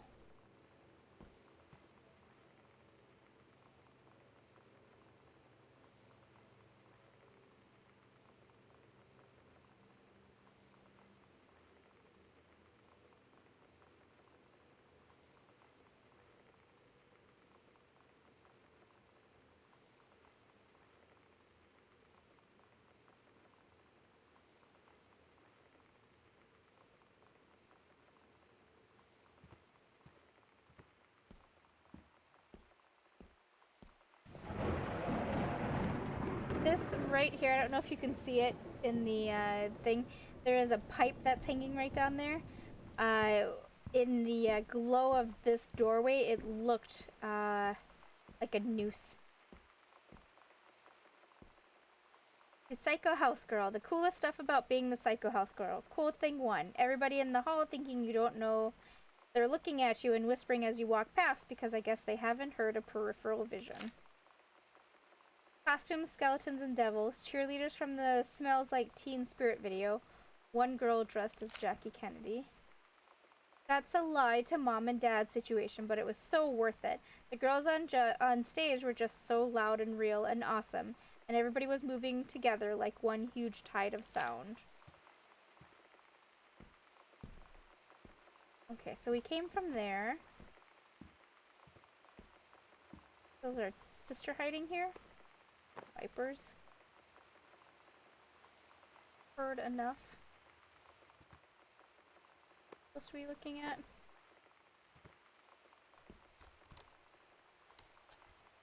Women outlaws.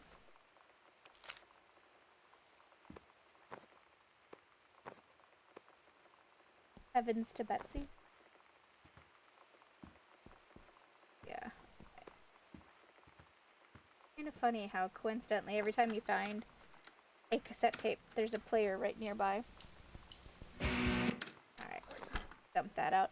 Hey! No more quarantine! Congratulations! Girl justice now. Dear, I appreciate the time and effort you put into writing your letter. It showed initiative and it was well written, but it does not change my mind on this matter. While I understand that Dee Sato is a friend of yours, the fact of the matter is that she defaced school property with profanity. The fact she allegedly defaced her own locker in retaliation for another student doing the same to yours is immaterial. As to your complaint that no other student has been punished for their part in this incident, the fact is that no guilty party has come forward, and there has been no convincing evidence as to who might have defaced your locker. In other words, there is no one to punish. I would suggest letting this issue drop, as it will only bring more unwanted attention to yourself, which I believe is what you claim began this whole incident in the first place. Aw, Sam. I don't get Lonnie sometimes. Like, her band, and our zine, and her hair, and everything are all anti-authority. But I watch her in JROTC, and she's doing drills in perfect formation, following orders, no question. And there's all this stuff in the news about don't ask, don't tell. Like, she's going to join the army and then have to lie about who she is. She said they don't need to know what they don't need to know. Like it was no big deal. This from the girl who trashed her locker to, like, defend my honor. I've learned when to stop arguing, though. I don't think Lonnie even gets Lonnie sometimes. Aww. I think we've been here. Offer a promotion. Your head conservationist, Greenbrier. Due to your exemplary management of the Flintlock prescribed burn operation last year and the service's need for experienced personnel to direct regional operations, we would like to offer you the position of Regional Conservation Management Director, responsible for operations throughout northwestern Oregon.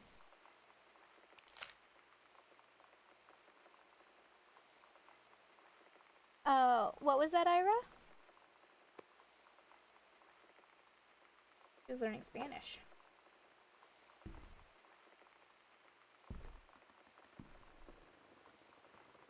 Hey Lonnie, sorry my mom was such a bitch last night. She's hardly ever around since her forest is like an hour away. And then when she is home, she takes it out on you. Like, because you're not a member of the family and she knows you won't call her on it, and I'm sorry. Oh, it's okay. I know she's just jealous of our cool and freewheeling lifestyles. I feel sorry for you. I'm lucky my mom lives in Florida. You have to have a mom every day. Oh, Lonnie's parents are separated. And so our mom is successful in her business or in her job, and our dad is not.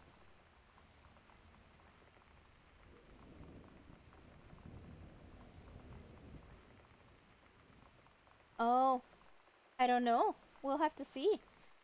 Sorry, I didn't mean to bring up the mom thing like that. I know, I shouldn't complain. No, I'm being serious. My mom is a psycho Christian, and her new husband, John, is a complete tool. Living in Florida with him is her eternal punishment in my mind. So you wouldn't rather live with my mom in Florida? No. That's a pretty serious no.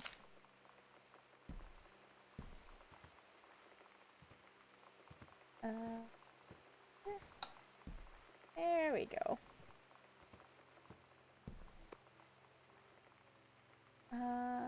Earth, wind, and fire.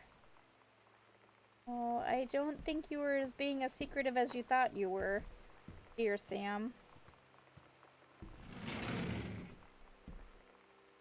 Sam, the skull was the coolest thing I found in Mexico, and it was like $3. I love it. Merry Christmas. Oh, that was the skull we saw downstairs when I first came in.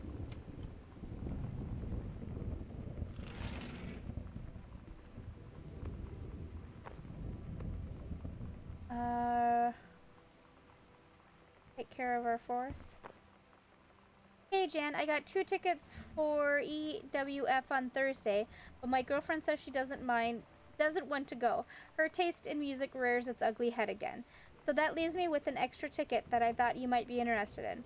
More than clearing brush in the freezing rain, right? Oh no.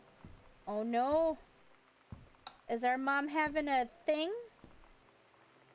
with Rick? Wait, let me go back. I thought this was Sam's ticket. Oop. No. That was our mom's ticket.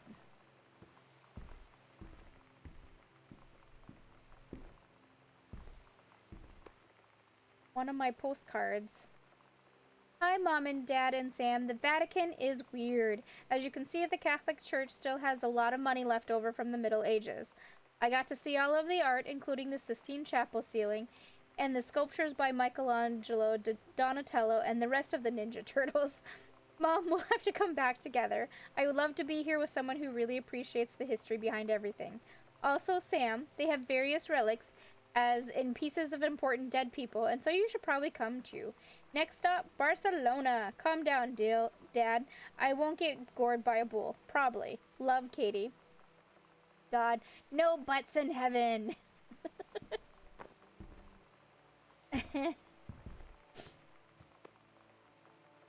Kicking against the patriarchy.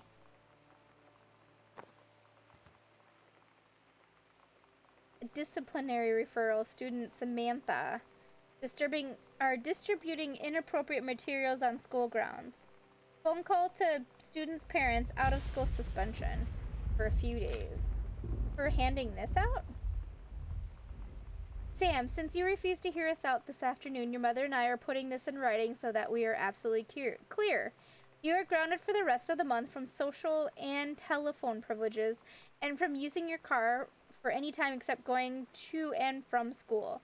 We understand that what you are going through, but we can't allow you to continue with this kind of behavior at school. And clearly, once your privileges are reinstated, we can't allow you to have your bedroom door closed while Lonnie is at the house. This is the last word on the matter. Get back on course so this won't have to happen again. I had an interesting talk with Mom and Dad tonight. One you were never gonna need to have. I mean, you've known, right? I've known. I've known since, like, She-Ra. Mom and Dad didn't, I guess. But they saw the zine and the stuff on the locker, and they were like, is there something we should know about you and Lonnie? And so here's the thing. I was prepared for them to be mad, or disappointed, or start crying, or something. But they were just in denial. You're too young to know what you want. You and Lonnie are just good friends. You just haven't met the right boy. It's a phase. That's what I didn't see coming. That they wouldn't even respect me enough to believe me. Well, joke's on them, because they're in for one very long phase.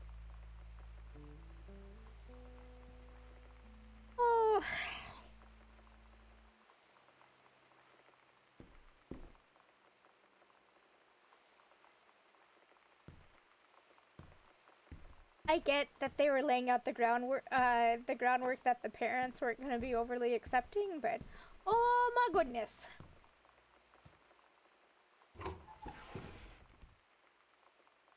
First off, congratulations, Janice Greenbrier, Regional Director. And I say congratulations because, come on, you're going to take the job, right? What are you waiting for, an engraved invitation?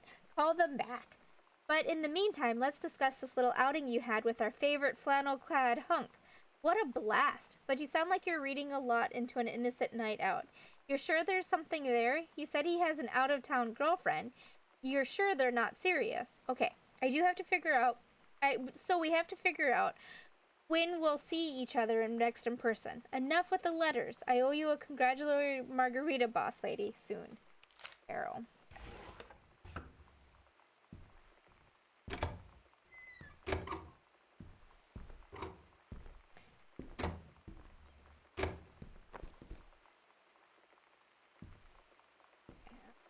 Nothing there.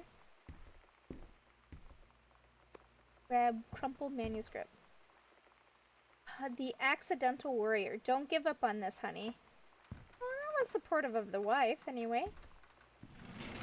I mean, hopefully it was the wife.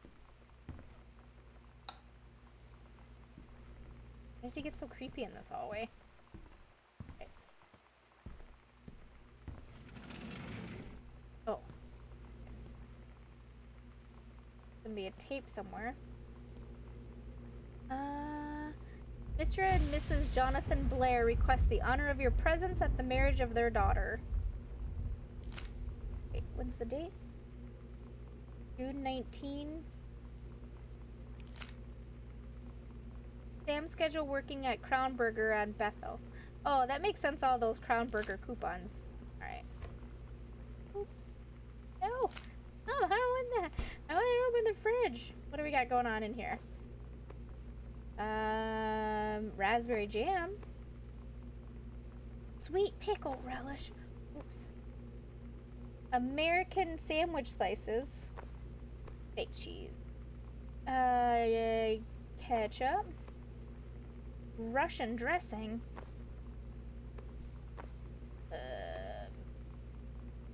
Willamette Dairies, 2% milk.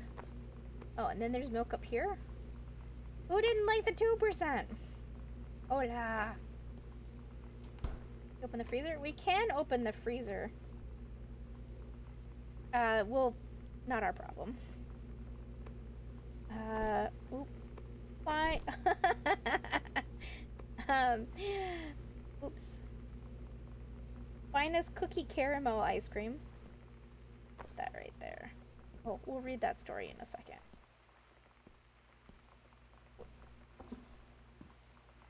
Mom, more cups.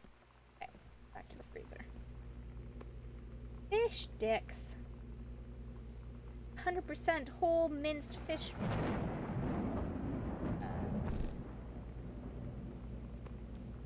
Corn. Frozen spinach. More corn. There isn't a whole lot in this freezer. Poor Sam was probably starving.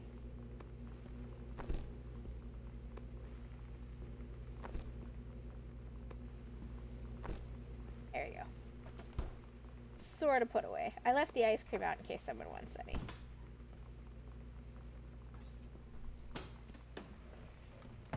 Oh, just realized the all a patter.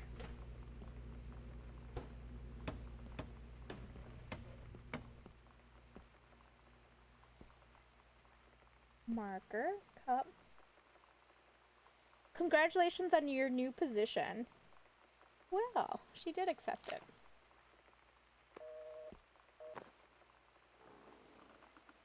Alright, that was a creepy ass sound. Alright, there was a letter back here, wasn't there? Samantha and Daniel were in the woods one day. It was sunny and they were on an adventure. But they went to the something, the bad part of the woods, and it got dark. Daniel said, "Are you scared?" So Samantha said, "No. Are you?" They left and went more into the bad part. They went to a part that was never there before, and there was a ship, a pirate ship. On occasion, Samantha said, on an ocean. Samantha said, "I'll be the captain and you be the first mate." Daniel said, "I captain," and they went on the pirate ship and started sailing away. Daniel finally came over to get his game. I'd been dreading it. But he brought this story with him that I wrote when we were little. I started reading it, and then there I was, crying at the kitchen table. He asked what was wrong, and I was thinking about how we used to be friends, how much I'd taken for granted. But instead, I told him about school, and Dad, and Lonnie. And then how sorry I was that I wasn't his friend anymore. He gave me a hug and said it was going to be okay. For some reason, I almost believed him. That wasn't working my way. Oh, there we go. Alright.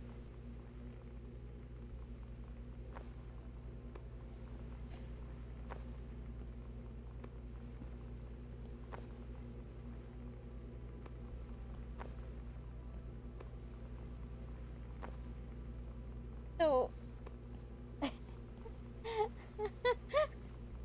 well, good thing I put them on YouTube. One interesting fact: I didn't read the letter, her story all the way through, and I might go back and find it and read it. When she was little, she wrote her first mate as a male, but the older she got, about 12 or so, her first mate or her sidekick was always a woman. Oh. They're on our anniversary trip. Katie comes home this month. We'll call with exact date. They're on their anniversary trip. Oh, so that explains the parents. Where's her sister, though? The fridge was my own doing, though, because I had to take everything out to look at the labels. Okay, we're gonna pop that back out. I just wanted the credit for finding the tape. No, that was I'm Katie. Mom's alive. Lonnie's the one with the sister that's missing. I know, down in the basement. Okay, I know where you're confused in. So down in the basement was our uncle. That was a letter that our uncle wrote. So our dad, Terrence, his uncle gave him this house. But we don't know what happened to the uncle other than he mysteriously died. And that's why they call this house the Psycho House. His uncle's mother died. His grandmother.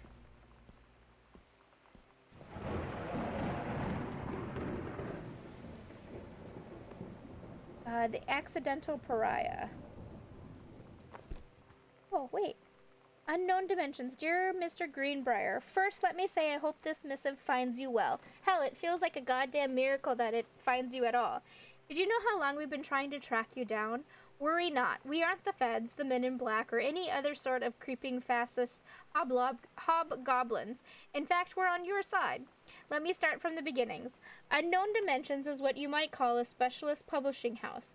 We traffic in the weird, the head of its time, the lost but not forgotten by a small but dedicated group of plugged-in bibliophile type of out-there mass marketing shunning visionary expression that refuses to be taken on anything but its own terms. We had an unparalleled run since your inception 4 years ago, unearthing and reviving Christ or zombie-like timeless works such as N.N. Bestman's Message of the Snakeman, It's Inside Me, by Jens Keller, and Emil Kruger's oft-banned Venusian Flesh Traders. But ever since we discovered tattered copies of your Accidental series at a church rummage sale in Long Branch, New Jersey, we've been trying to track down the author of this weird and dark American outsider art. It's just the kind of forgotten portal into 20th century civilization anxieties and delusions that our readers lose their minds over. James Bond and Harrison Ford might be the dick-swinging heroes that modern suburban Americans want, but John Russell, mild-mannered insurance agent by day, reckless history-revising sociopath by night, is the twisted peacekeeper that it deserves. It is our mission to bring him back to life. Okay, so I've typed plenty. What do we want from you? We want your permission to reprint the work, since your original publisher, Mercury Books, folded a decade ago. We want you to supply a new foreword for the books, to appear in brand new editions of The Accidental Savior and The Accidental Pariah, to be produced by Unknown Dimensions as a limited run and marketed directly to our highly discerning customer base. We want to offer you a portion of the proceeds, contract to follow, assuming you're interested in coming along with us on this weird odyssey. We look forward to embarking with you and to thrusting your work screaming back into the sweating palms of an unsuspecting American public. It's about time. Blast off. Oh, so things were turning around for Dad.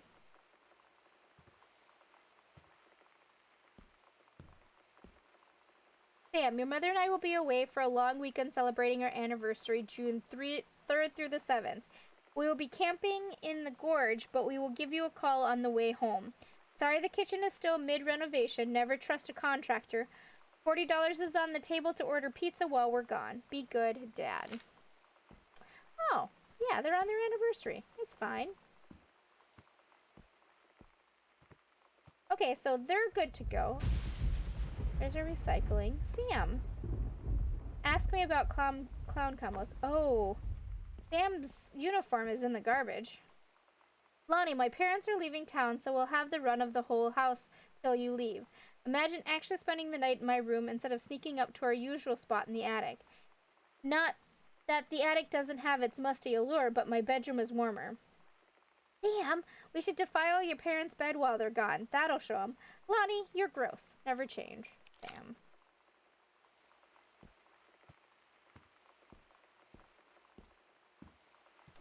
Okay, so things are better for our parents. One's got a promotion, one's got someone's gonna publish his books. So that's good. Except for Mom might be having an affair with that Rick.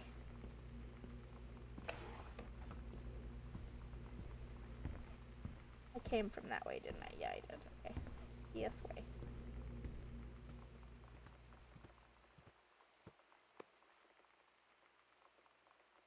Hey Mom, Dad, and Sam, I've had a wonderful time at the beaches of Barcelona. Dad and Sam, I think you would like the gaudy architecture. It is from a strange alien world.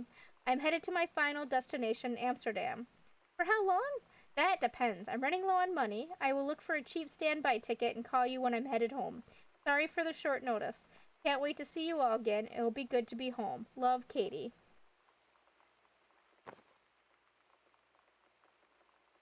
A going away show for Lonnie D. Lonnie had her going away show with her band tonight. She's so incredible on stage. When she was singing, I could practically forget everything. That we only had 48 hours left. That I don't know what comes next. That I can't live without her. Then she dedicated the last song to me.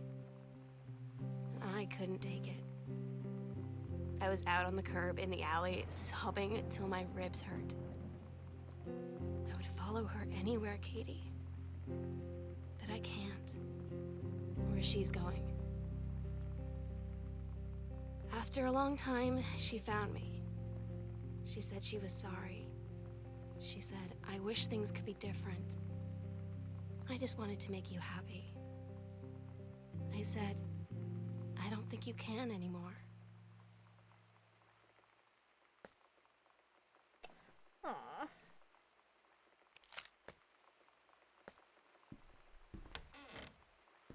Ooh, laundry room. Detergent. Cleansing powder. Oh, there's a note. Sam, I wish I knew how to explain it better. The army is this thing I grew up with. It's part of me. My dad's army friends are like family. I've always known it was where I'd end up. I never thought of it of any other way. I wish things could be different. Maybe someday when I'm settled at a base and you're done with college and you're a famous writer and I can rebuild a tank engine with my eyes closed, things will be different and we can be together. Until then.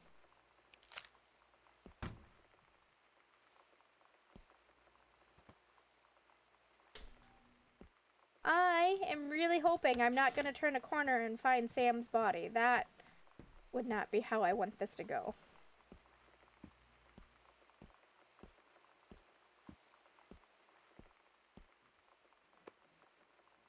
The accidental human.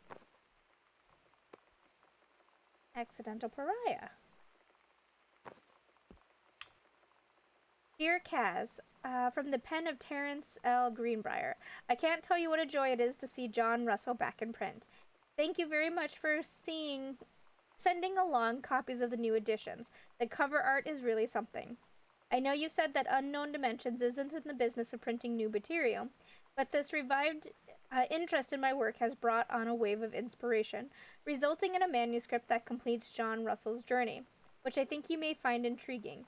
It is reflective and introspective without forgetting the excitement and weirdness that Unknown Dimension readers expect. I hope this might be an exciting new direction for Unknown Dimensions to pursue. At the very least, I am grateful that John Russell's adventures didn't come to an end quite when I thought it had. My thanks and regards. Cover copy. It has been almost 20 years since John Russell heard the call. Twice he saved a president's life. He's practically forgotten in the days of the future of danger and excitement. The days where he mattered. So when that familiar rip in time opens in front of him, and his handlers peer out, he doesn't hesitate. Is the president in danger? No, the life you save this time will be your own. Okie dokie, Dad.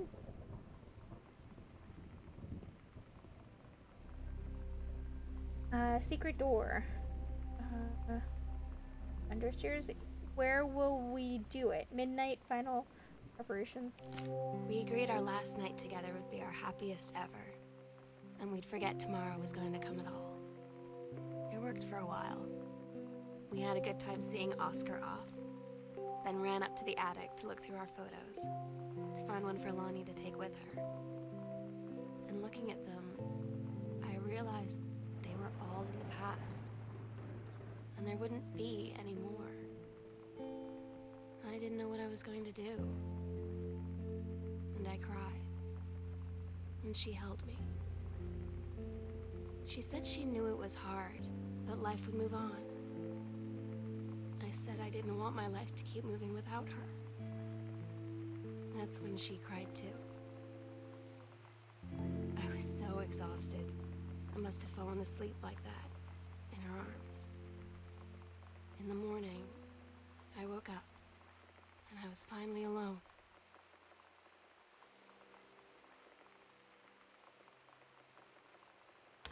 I hope she ran away. I hope that I'm not going to turn some corner and she's going to be there.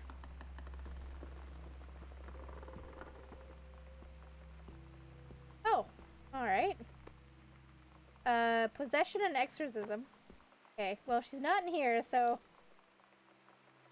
That side. Oh, we found the attic key. The sunset light in this house is the saddest thing I've ever seen. I just want to sleep. When I'm in the attic, it almost feels like Lonnie could still be here. She's just downstairs. I'm just waiting to hear her pull down the hatch and come running up. Maybe I'll go up to the attic and wait.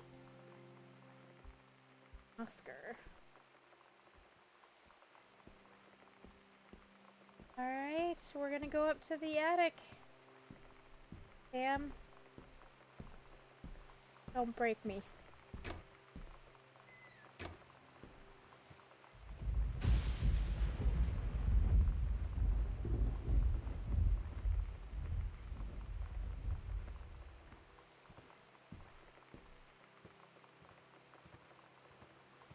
Sam's dark room. Do not enter if red lights are on. Oop. Camera got a little wonky there.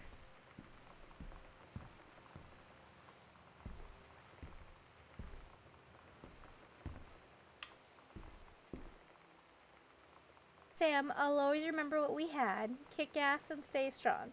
Love you, Lonnie. Oh my god.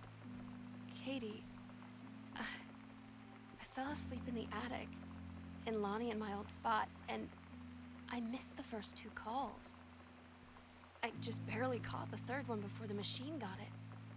And it was Lonnie, on a payphone. She'd been on the bus to basic, and she said she couldn't think of anything but me and us, and that she couldn't go through with it, with the army and being apart and all of it. And so she got off the bus in Salem. She said, Sam, I want you to pack up everything you can and get in your car and come find me. And let's just drive until we find somewhere for us. And she asked me if I could do that. And I said yes. Yes.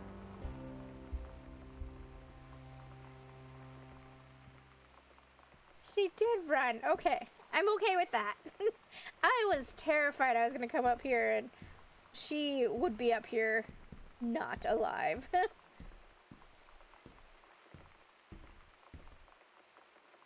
Letters to Katie.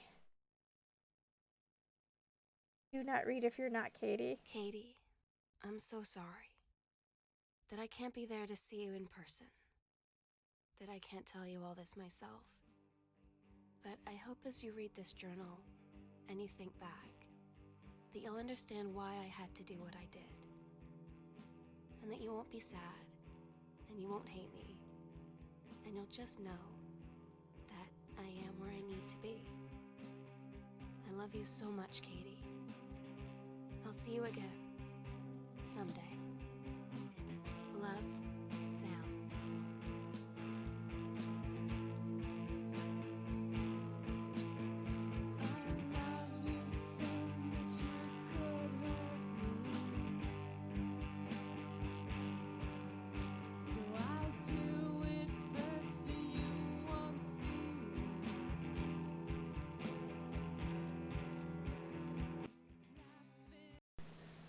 There is a dark story hidden beneath a Sam story that is only told through notes we find and a few hints in the game, and that's actually dealing between Terrence and Oscar, Terrence being the protagonist's father. Terrence hung out with Oscar until he was 12 years old in 1963, and then all communication between the two of them stopped. So there is some notes laying around. There is a note in Terrence's desk that I'll show later that I found that was from Oscar wishing him a happy marriage. Also the will that we found that said that Oscar was leaving everything to Terrence. We found that eerie note in the safe where Oscar apologizes to Terrence's mother for things that we don't know about. We also find the morphine bottle, so we have a suspicion he has an addiction to morphine. Also, there's a newspaper article that was talking about Oscar's pharmacy that says that Terrence's was his favorite nephew. We also know that, kind of laying down the groundwork, Terrence's father was kind of a cold and distant man. And that kind of hints that Terrence spent a lot of time with Oscar. He was his favorite uncle and his father figure. So it's pretty much one theory is that Oscar was gay and his family ostracized him for it. But whatever, we know that Terrence hung out with Oscar until 1963, and then all communication stopped. Pretty much what I got from it was that Oscar may have in some way abused Terrence, and his mother figured it out and pretty much cut off all communication with Oscar. And I think Terrence struggled with what had happened with Oscar, and it led to him being distant with his own children. There is hints of some alcoholism as well. We know that he was having a struggle in his relationship with his wife. They told Sam that they were going on a vacation, anniversary vacation, but they were actually going to a couples retreat. We also know that the mom may have cheated on him with Rick, and actually the same weekend that they were going to the couples retreat, Rick was getting married. I don't really necessarily think that she completely cheated on him. I think there was a flirtation that was happening, and they may have came really close to cheating. She just didn't go through with it. Part of my guess with that is that if someone was cheating, I just don't think they're brazen enough to invite both the husband and wife to his own wedding, but I could be wrong on that. Outside of that, there's really nothing much about Terrence other than just hints that he may have been abused by his uncle. And in remorse and an apology, his uncle left him this large, beautiful house.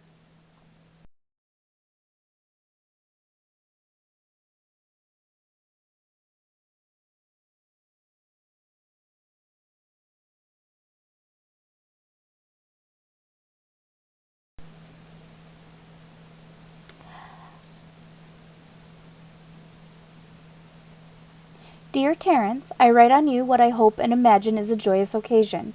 News reaches me that you are newly married to a wonderful young woman. I have had more than a little time to consider my past and my family, and my thoughts are often lingered on your development and welfare in the 10 years since we last met. Your marriage gives me much reassurance in this regard. You are always welcome on Arbor Hill. I will understand if you feel you cannot accept this invitation. Yours very sincerely, Oscar Mason.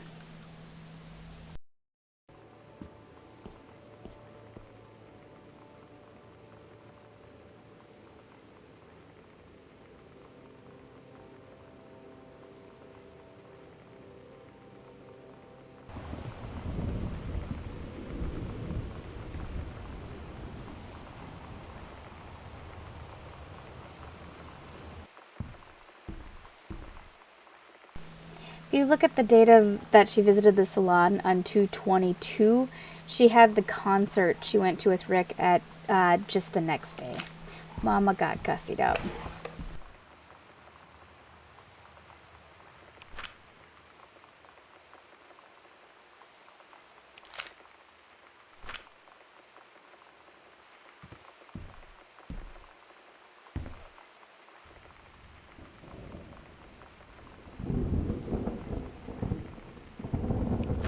Allegra and her scouting party peered down warily through the dense canopy of rustling leaves from their perch high in the forest's branch.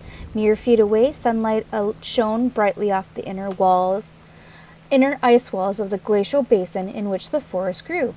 It was a strange sight indeed, such lushness juxtaposed with the frigid ice formations. Allegra leapt forward without hesitation, bounding through the high branches. The first mate, who had been captured by the Green Glacier's Amazon tribe. His life hung in the balance. We have to hurry, Allegra's party followed behind, moving quietly as the breeze through the greenery. Allegra landed in the clearing and shouted, "Stop!" She saw the Queen Amazonian up on her pedestal, reaching for the lever that would drop her first mate into the vat below. She shouted, "No!" and flung her saber at the Amazon's reaching hand, but it was too late. The first mate screamed as he fell toward the water, then splashed down, and all was eerily silent. Allegra looked on, frozen in fear and remorse. She had been too late. But then, from the vat, something began to emerge. A head of dark brown hair, just like the first mate's. Then the shoulders and sleeves of his coat soaking wet. But as the figure stood and the water poured down, Allegra saw that the first mate had changed. He was no longer a man at all. In fact, what looked back at her were the eyes, the face, the hair, and the hands and body of a woman, still in the first mate's clothes. Still the first mate, she, spoke in a soft, clear voice. "Captain?" The Amazonian queen said, "She is one of us now, she is ours." Allegra drew her magical flintlock pistols from her belt, and her crew readied their swords. Allegra glared at the queen's eyes and said, "That's the love of my life."